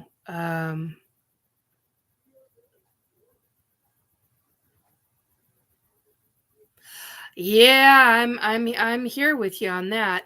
Amy says, "As long as they stay away from time travel, I can usually stomach things. My scientific mind just can't wrap my head around that." Honey, I've had a hard time. One of the things, okay, so I was on a show last night. I was on Raven Swan's uh, show, and she's part of the Rift Nation Network, which is also on YouTube, and which there is a link for that also in the description box below if you want to hear. It was an hour and 29 minutes. Um, and we talked about a lot of different subjects. Most of it was being soul families. And one of the things that I wanted to talk to about here, but I don't know if I'm going to get to, um, is ancient soul families. That might have to come for next time. Um, but one of the things that, I mean, it can get real.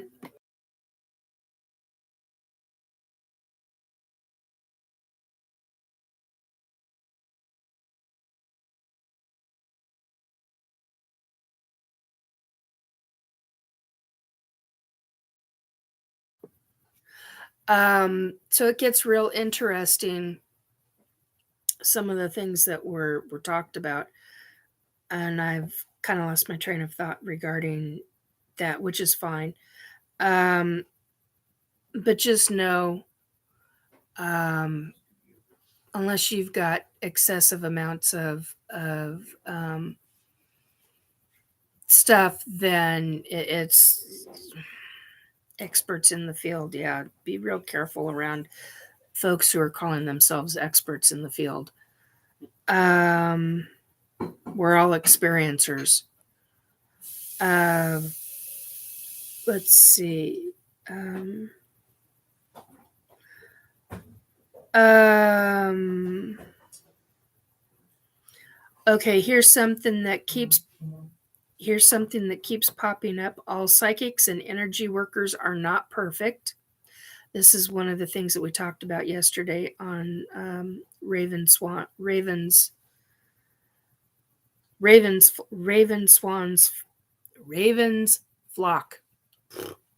It's Raven Swan's flock, but anyway, check the link instead of just going to look for it. Um, one of the things that we talked about is that all psychics and energy workers are not perfect. Quit with the expectations that we all are, that we have all the knowledge that there possibly is. Excuse me. Abilities don't work like that. I mean, we can give you as much information as we possibly can, but if you've got such high expectations, um, you got to be real careful with that. Really careful with that. Um, don't expect us to have perfection. It's just, hey, Joe, different Joe. Okay, let's see. Um, freedom of speech is dwindling. Be thoughtful. Yes, I agree. Joe, I think we can all agree that some psychics are phony. Some, yes, they very much are, and it's very frustrating. Very, very. Welcome to the chat, Joe Monk.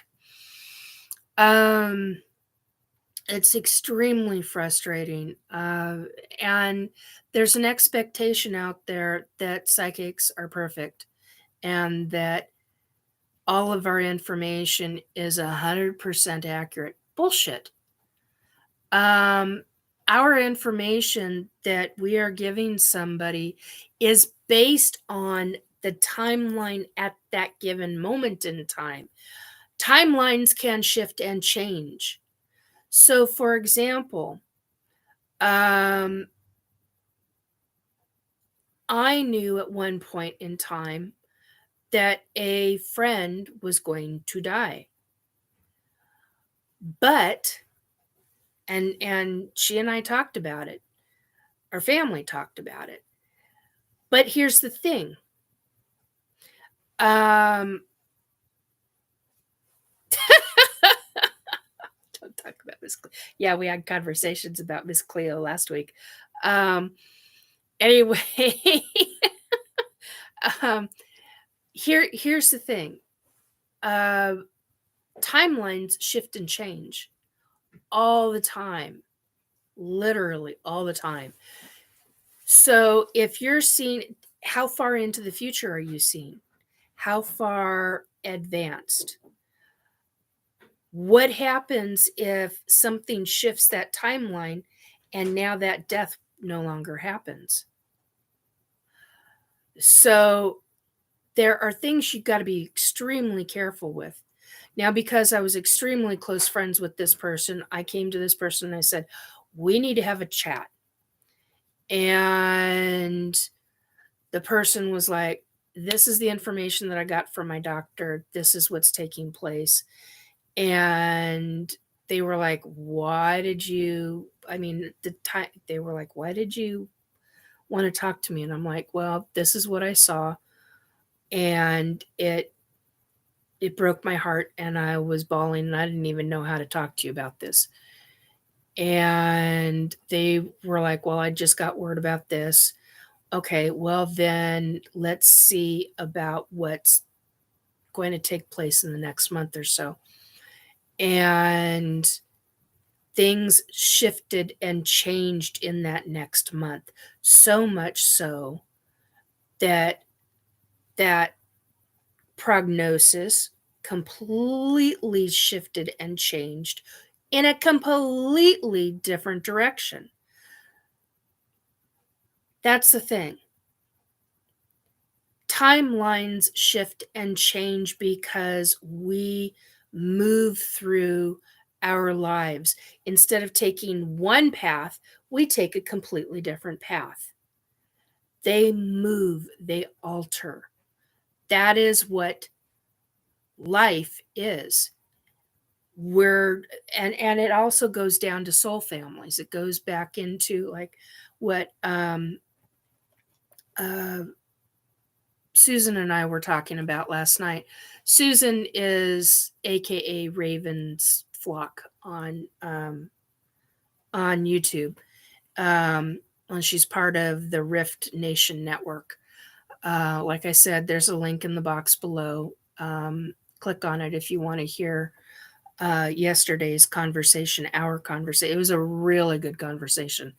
A little scattered here and there because of me. I'm just I'm getting better. I had a very severe health crisis last Friday. I was had the flu the previous week, and then Friday I had anaphylactic shock syndrome, and it was really freaking bad. So I'm still kind of coming out of all of that crap, and I've been a little bit more scattered than normal because of it, but things are getting better. Anyway, my point is that she and I had this conversation, and things change. She talked about where uh, certain people were supposed to be in her life, and they kept passing each other. They were in literally the same areas, physically in the same areas, but they kept missing each other. Um, Things like that happen. And she knew that these people were supposed to be in her life when uh, when those things were supposed to take place. But because other aspects in life happened, those people didn't come into her life until many years later. Hello, things shift and change. Everything is about timing. If something isn't correct in your life, it boils down, and you want things to happen, start making advances to where you can shift and make small changes to where those things can eventually happen. But you can't just sit and twiddle your thumbs and go, "Oh, me, it's got to happen. It's got to happen." But you're not taking any action. You've got to take the action in order to have a reaction, in order for lack of a better terminology, the cosmos, as some people would call it. That just drives me nuts. But where all aspects of the other side help instigate what is on my curtain. Oh, that's pollen. That's nice. I've got pollen on my curtain. Oh, God, I got to throw my curtain in the washing machine.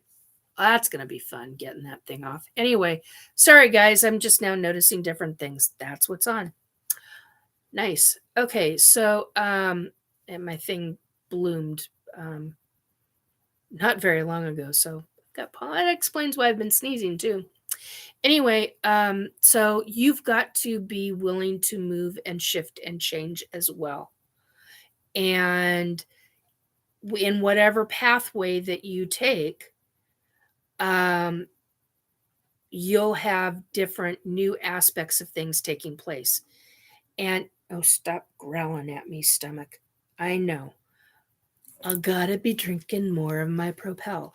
So basically, don't be inactive and not do anything. Be proactive. Start taking action, even if it's in mild or small ways. That's when shift starts to shift, SHIFT, starts to happen. Okay, so I got to read. Let's see, what did I miss? Joe, mutual friends. Yes. Nikki is right. Just listen on the scanner, and a kayaker just died on the Yuba River, another part of the country. Someone accidentally cut off a finger. These things could change the future. Well, they can. Um, the Amy. Then, of course, viewing timelines from this level, or if you get higher lever level views of that timeline where your reactions are already known. Yeah, I mean, some of us can see our timelines.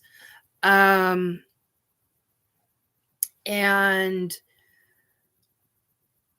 different timelines, that we're going to be in or that can happen. And um, here's the other thing, you can't always rely on those, because other aspects come into play in that. And so you've got to be willing to um, be the shift and the move and all of that. And I've got to move. This is going to drive me nuts. There we go. Um, get off my screen. Thank you. Good grief. Joe, Amy, people's reactions are known in the future. Does that mean that there is no free will? Okay, I'm going to answer that one. There is free will. There's free consciousness.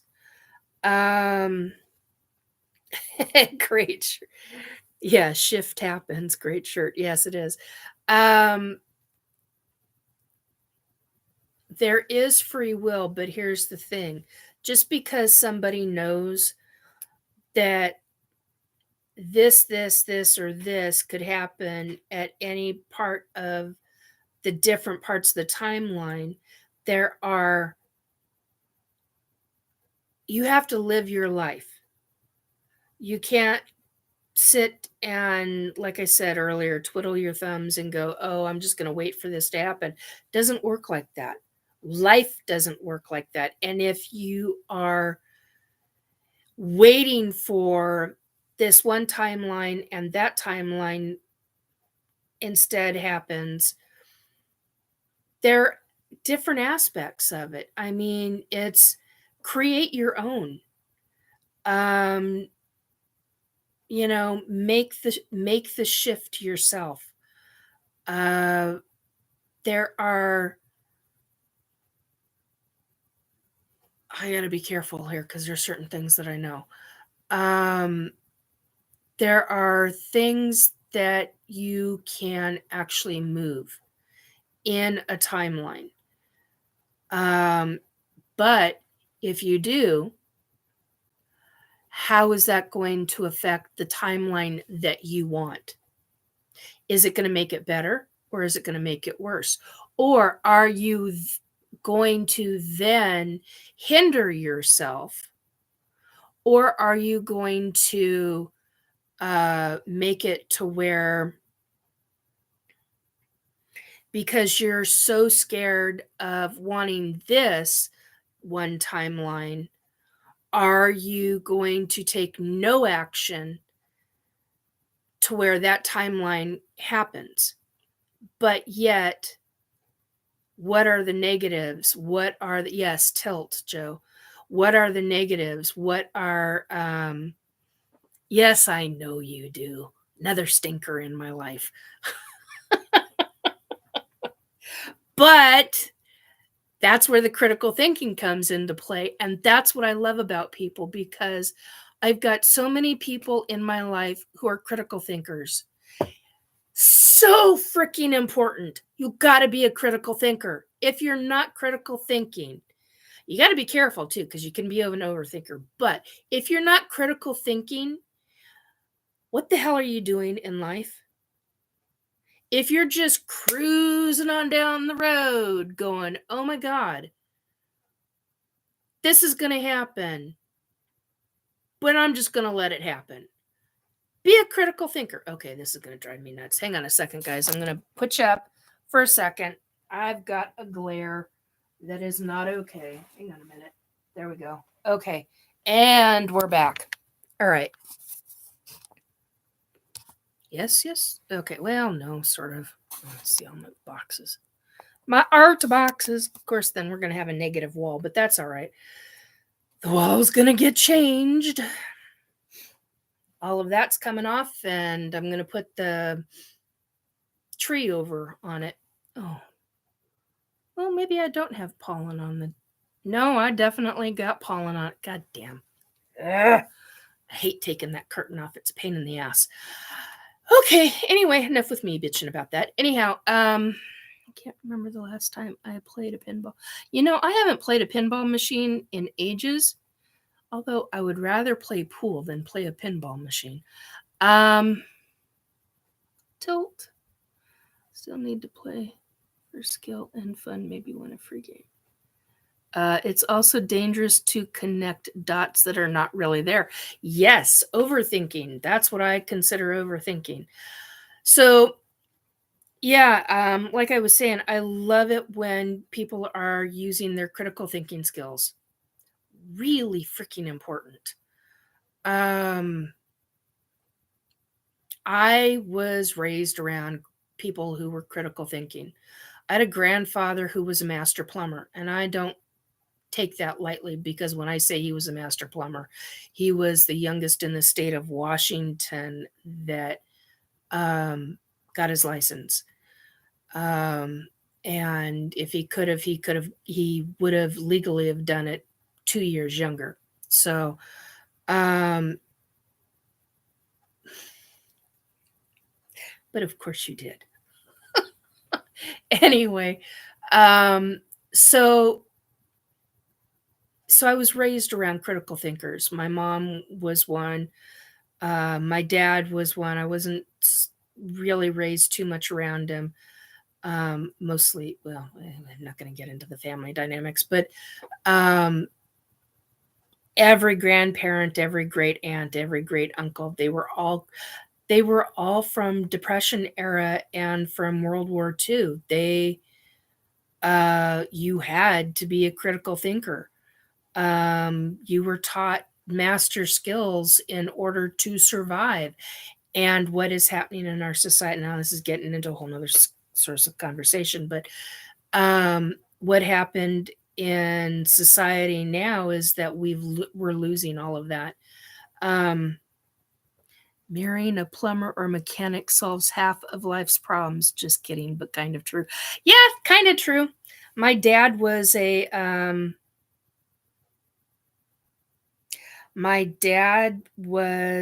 plumber who then went into construction and then became a really? Are you really gonna sorry.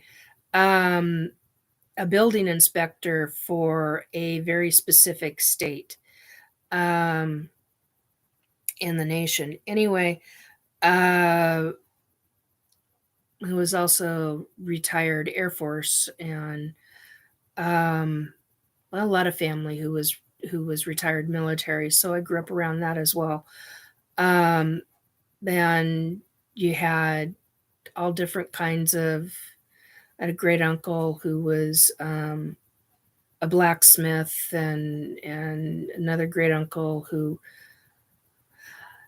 that's a whole nother subject. Anyway, glad got to see you. See you later, Nikki. Okay, bye, sweetie. It's good seeing you. Take good care of yourself, Chris. We gotta talk sometime. I wanna know what's going on with a couple of things. Um, but I am completely in love with the sky clouds pictures. That one?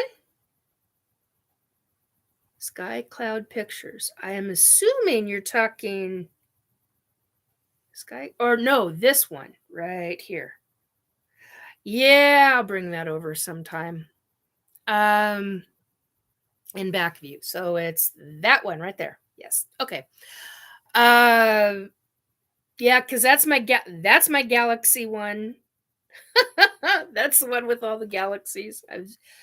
Well, not all of them I've seen, but quite a lot of them that I saw when I was out in out on out on a ship. Anyway, now we're getting into babbling mode. That's always interesting.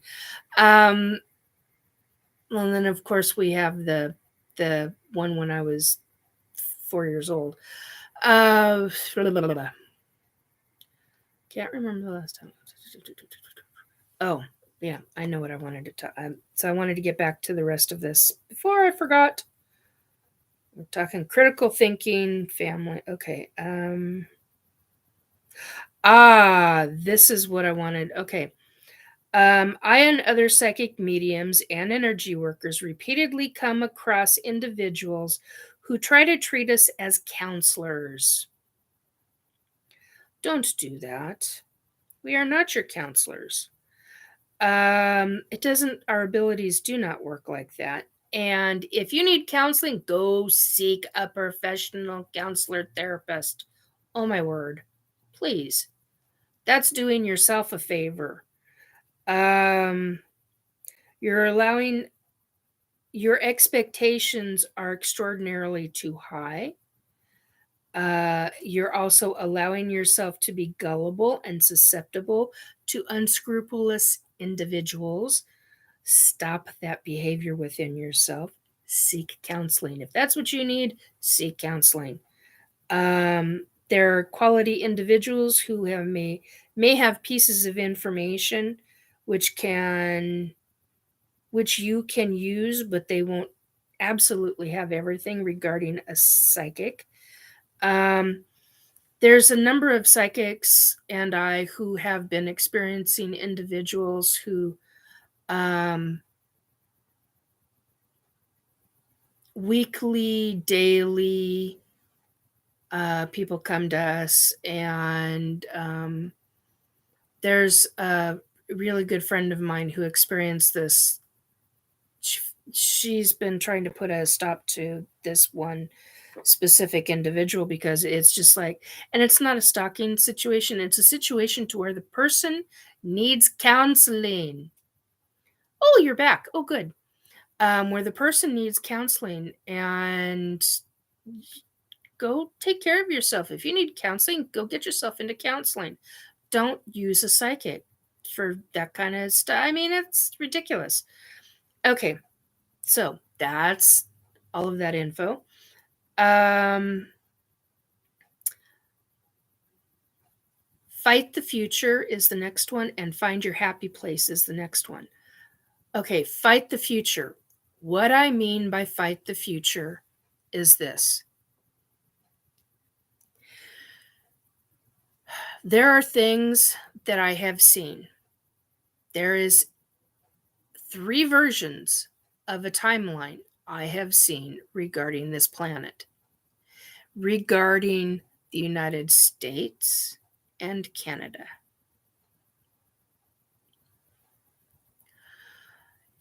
Anywhere from next couple of years, 10 years out. I've seen 25 years out, and I've seen 50 years out. I've seen 100 years out, and I've seen 300 and 400 years out. So, when I say fight the future, I mean start now. Start taking notice of things, whether it's political and you get into the political aspect of things. I don't. I won't. Well, there's certain things I will and certain things I won't. Um, Also, what I have seen regarding technology is frightening. Oh, lovely hair doing weird shit. Isn't that fun? All this time. Okay. Um, some of the technology I have seen and things in one of the timelines,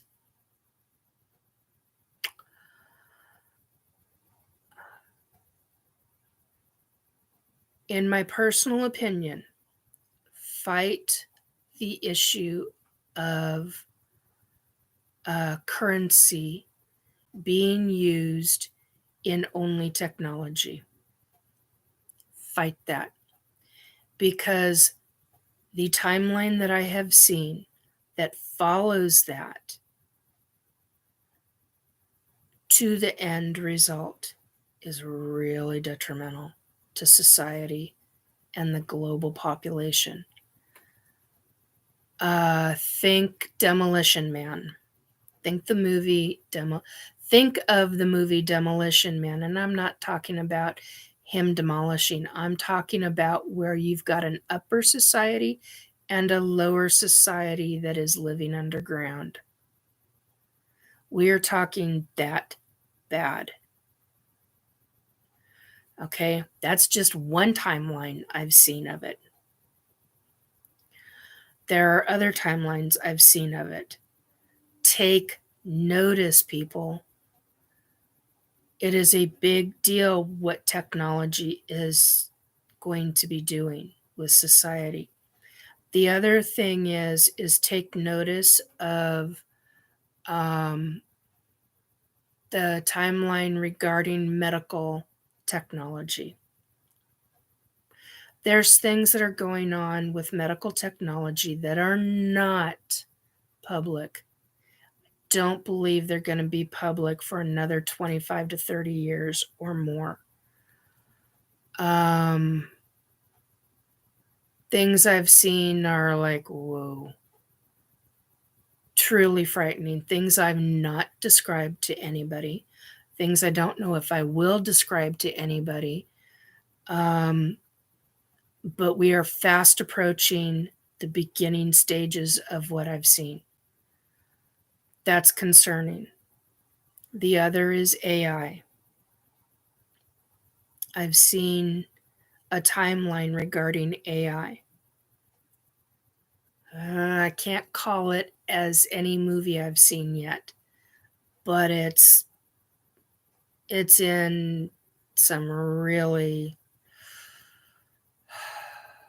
wild situations. Um,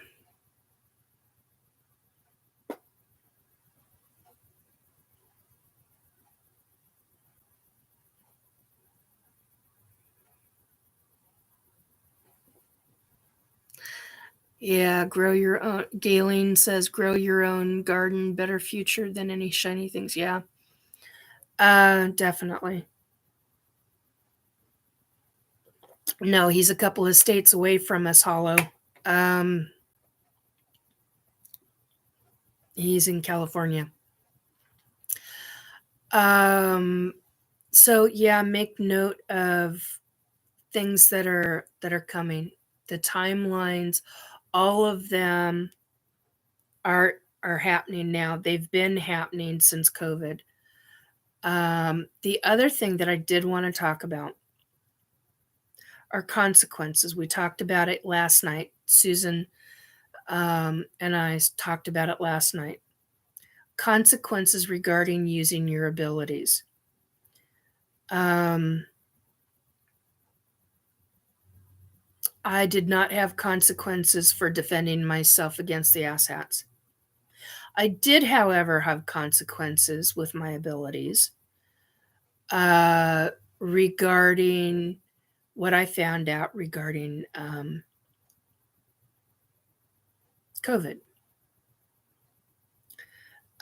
Because I found out new information. Sorry, my hand is. Uh, Gotta keep my hand off, otherwise the video bounces back and forth. Hand off the thing. Um, anyway, the situation that I want to talk about is that the information that I found out went further beyond, regarding that subject, regarding the virus, went further beyond what uh, I had originally been shown the first time. And I got really angry and took care of a couple of things in the etheric. And because I did that, I had consequences.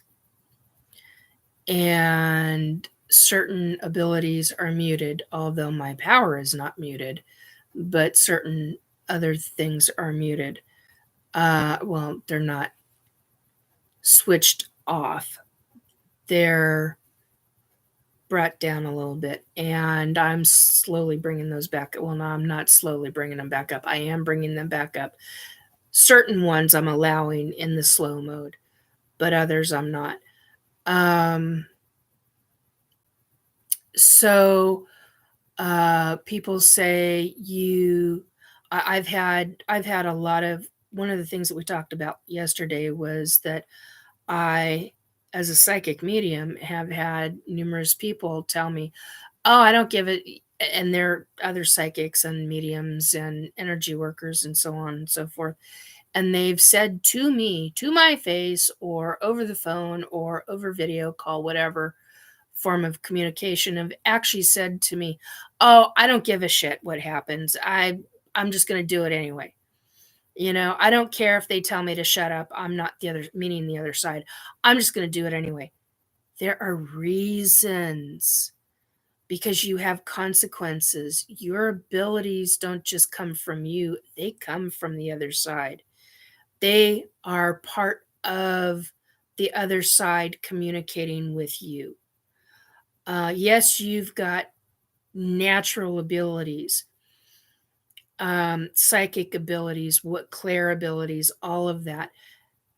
Part of that, even though those are natural and natural to your physical body, they're also part of connection to the other side and other realms.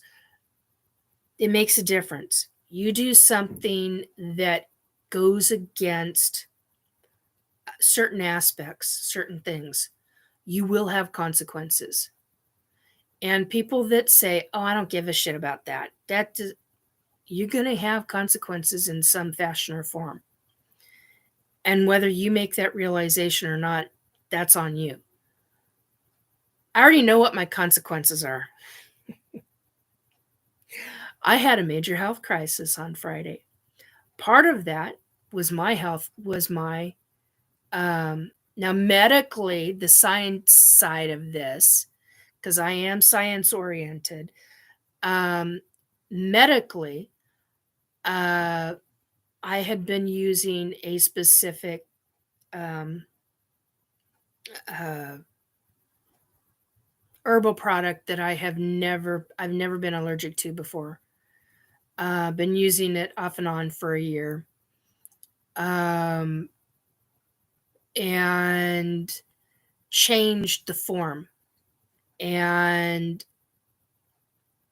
because I changed the form of it, that new form I cannot have. And I had an anaphylactic, it shut everything down. Now, medically and scientifically, people are not going to think of that as a consequence of psychic energy and psychic work, but it is. It's part of. Scientific wise, it's it's the fact that I changed from one version to another version. Okay, I get that.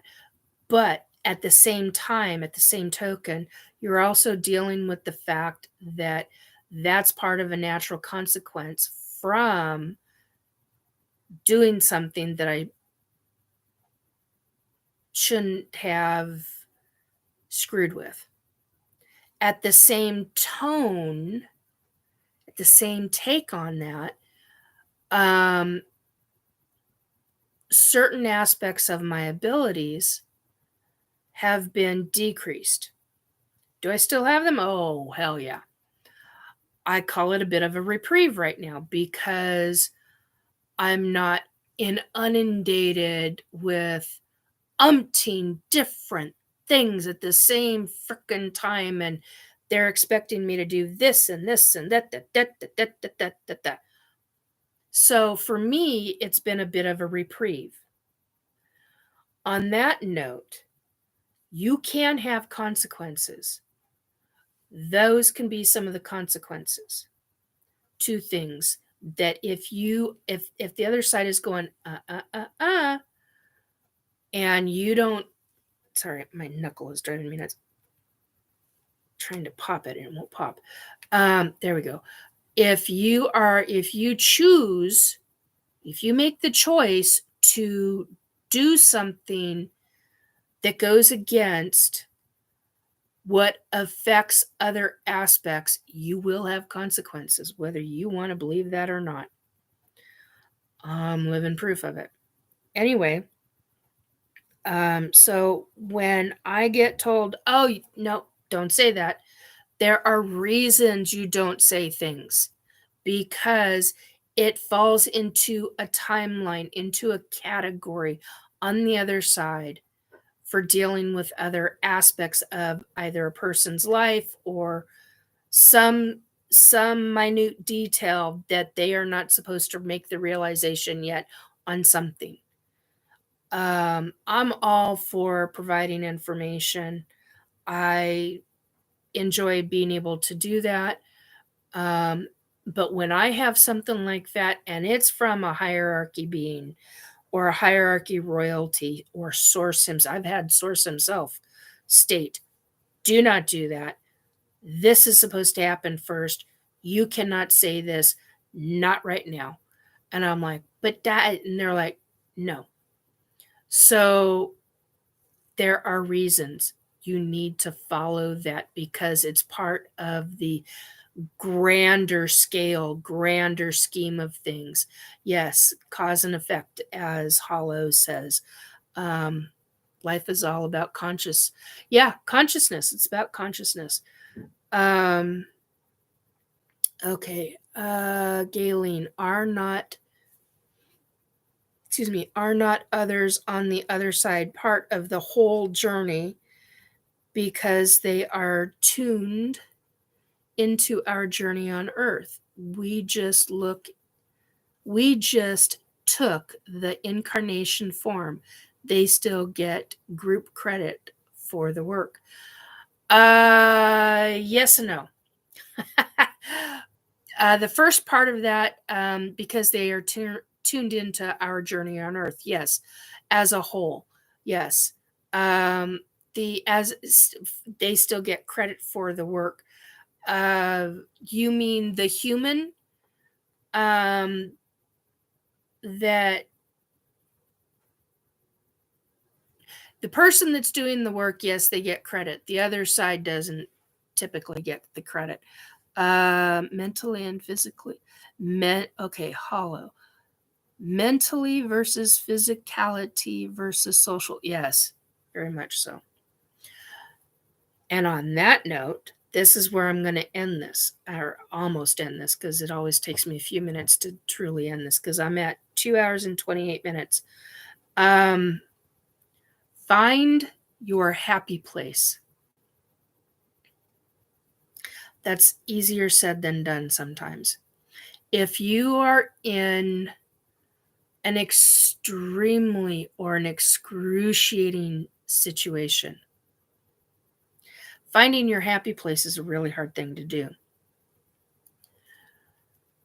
Take time for yourself, even if it's 30 seconds.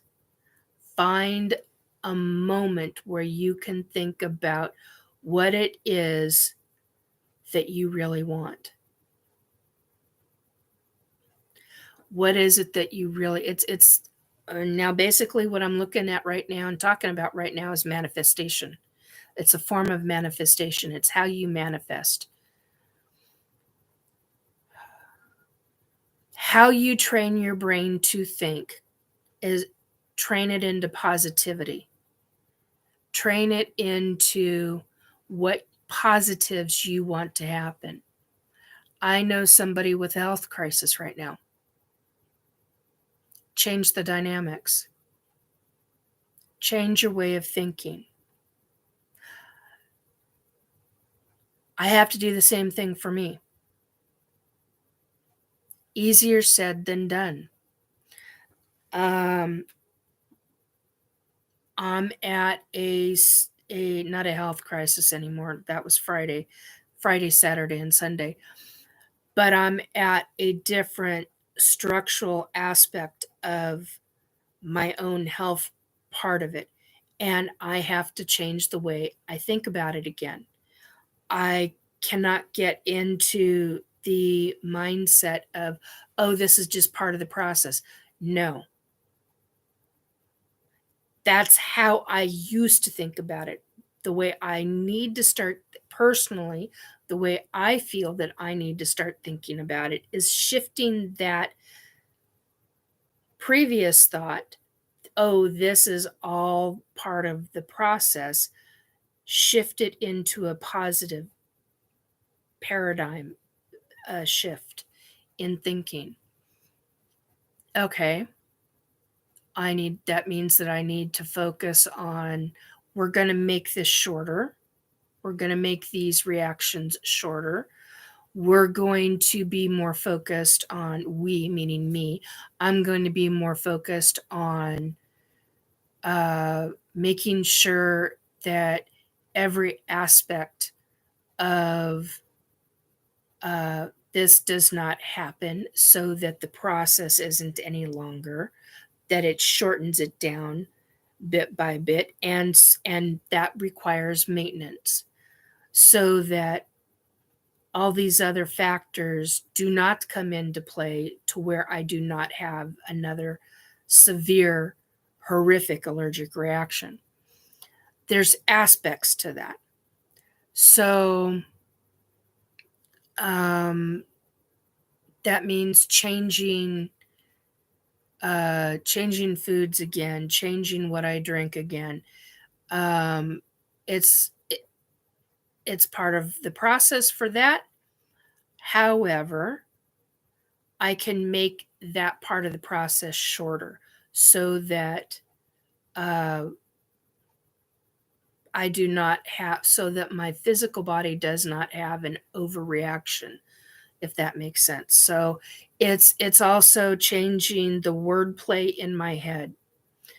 And that means that I have to sit and write things out, hand write it out, not type it out, because that's how I work things out for me. Anyway, somebody's vacuuming their apartment. So that's what you hear in the ceiling over here off to this area. Anyway, let's see. Galen, they are helping when we ask, right? They should get credit. Yeah, they should get credit, but most people don't credit them because basically you have so many angels per person, you have so many spirit guides per person, and there's all these other factors that come into play that's on the other side that shift things, that move things, that create avenues for us in this physical realm. They don't get the credit for it. But yes, you're right. They should. Hollow says, just glide. Galen says, just go fishing. Hollow says, just glide. Fight Club. Okay, so Galen says, more fishing. Yeah, I agree. I miss fishing. I used to do that a lot when I was a kid. Galen says, yes, I get the idea. I have been saying I have done saying I have done preparedness, so I already passed the test. I am ready to give up on the real manifestation of it happening. Yeah, it makes it tough. You gotta, in order for us to get where we want to go, we have to work on us. We have to work on us internally, up here and internally. It's about the foods we ingest. It's about the things we smoke. It's about the things we drink. Um, it's about food as medicine, herbs as medicine, medicine as medicine, but in the right combination. And being careful and talking overabundantly to the professionals, the medical doctors, the naturopathic doctors, the aerobic doctors who are into alternative, um, but science oriented, um, ways of health practices. There are so many different aspects. We are so. I'm in the outskirts of Seattle, and the far outskirts of Seattle, and in Washington State. And so that's in the United States, which is Western medicine. You have Western medicine, then you have Eastern medicine. Eastern, you get a wide range of different aspects of what they consider medicine. So look at every aspect. Look into everything. Do your own research. I'm always, always one who has talked about do your own research. Find what works for you. Talk to the professionals. Figure out a way that is doable for you. And always find your happy place. Anyway, yes. Be happy in our work. We are one. Yes, agreed. On that note, please hit like, subscribe, and share if you've enjoyed this. Leave me a comment underneath below the description box, and because that's always good for the algorithms. Yes, Hollow says, we are a melting pot. Be more than you, more than the government says we can be. Right on. I'm in full agreement with that. And be prepared. I'm all for preparedness.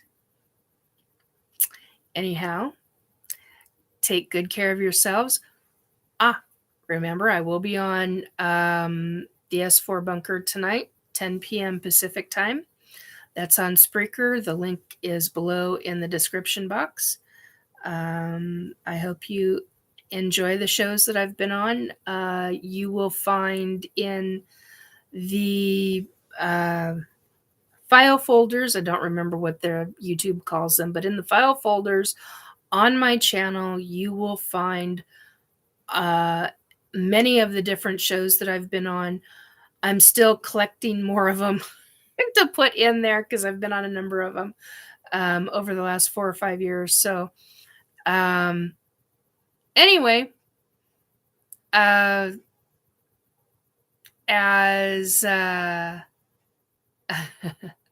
Hollow says, watch The Lion King, be prepared. He says, sweetest dreams of all. And Amy says, good night, as well as I do too. I say good night. And thank you for watching, listening, and I hope you enjoyed. Take care, all. Be safe. Might help if I hit the end stream button. Bye, guys.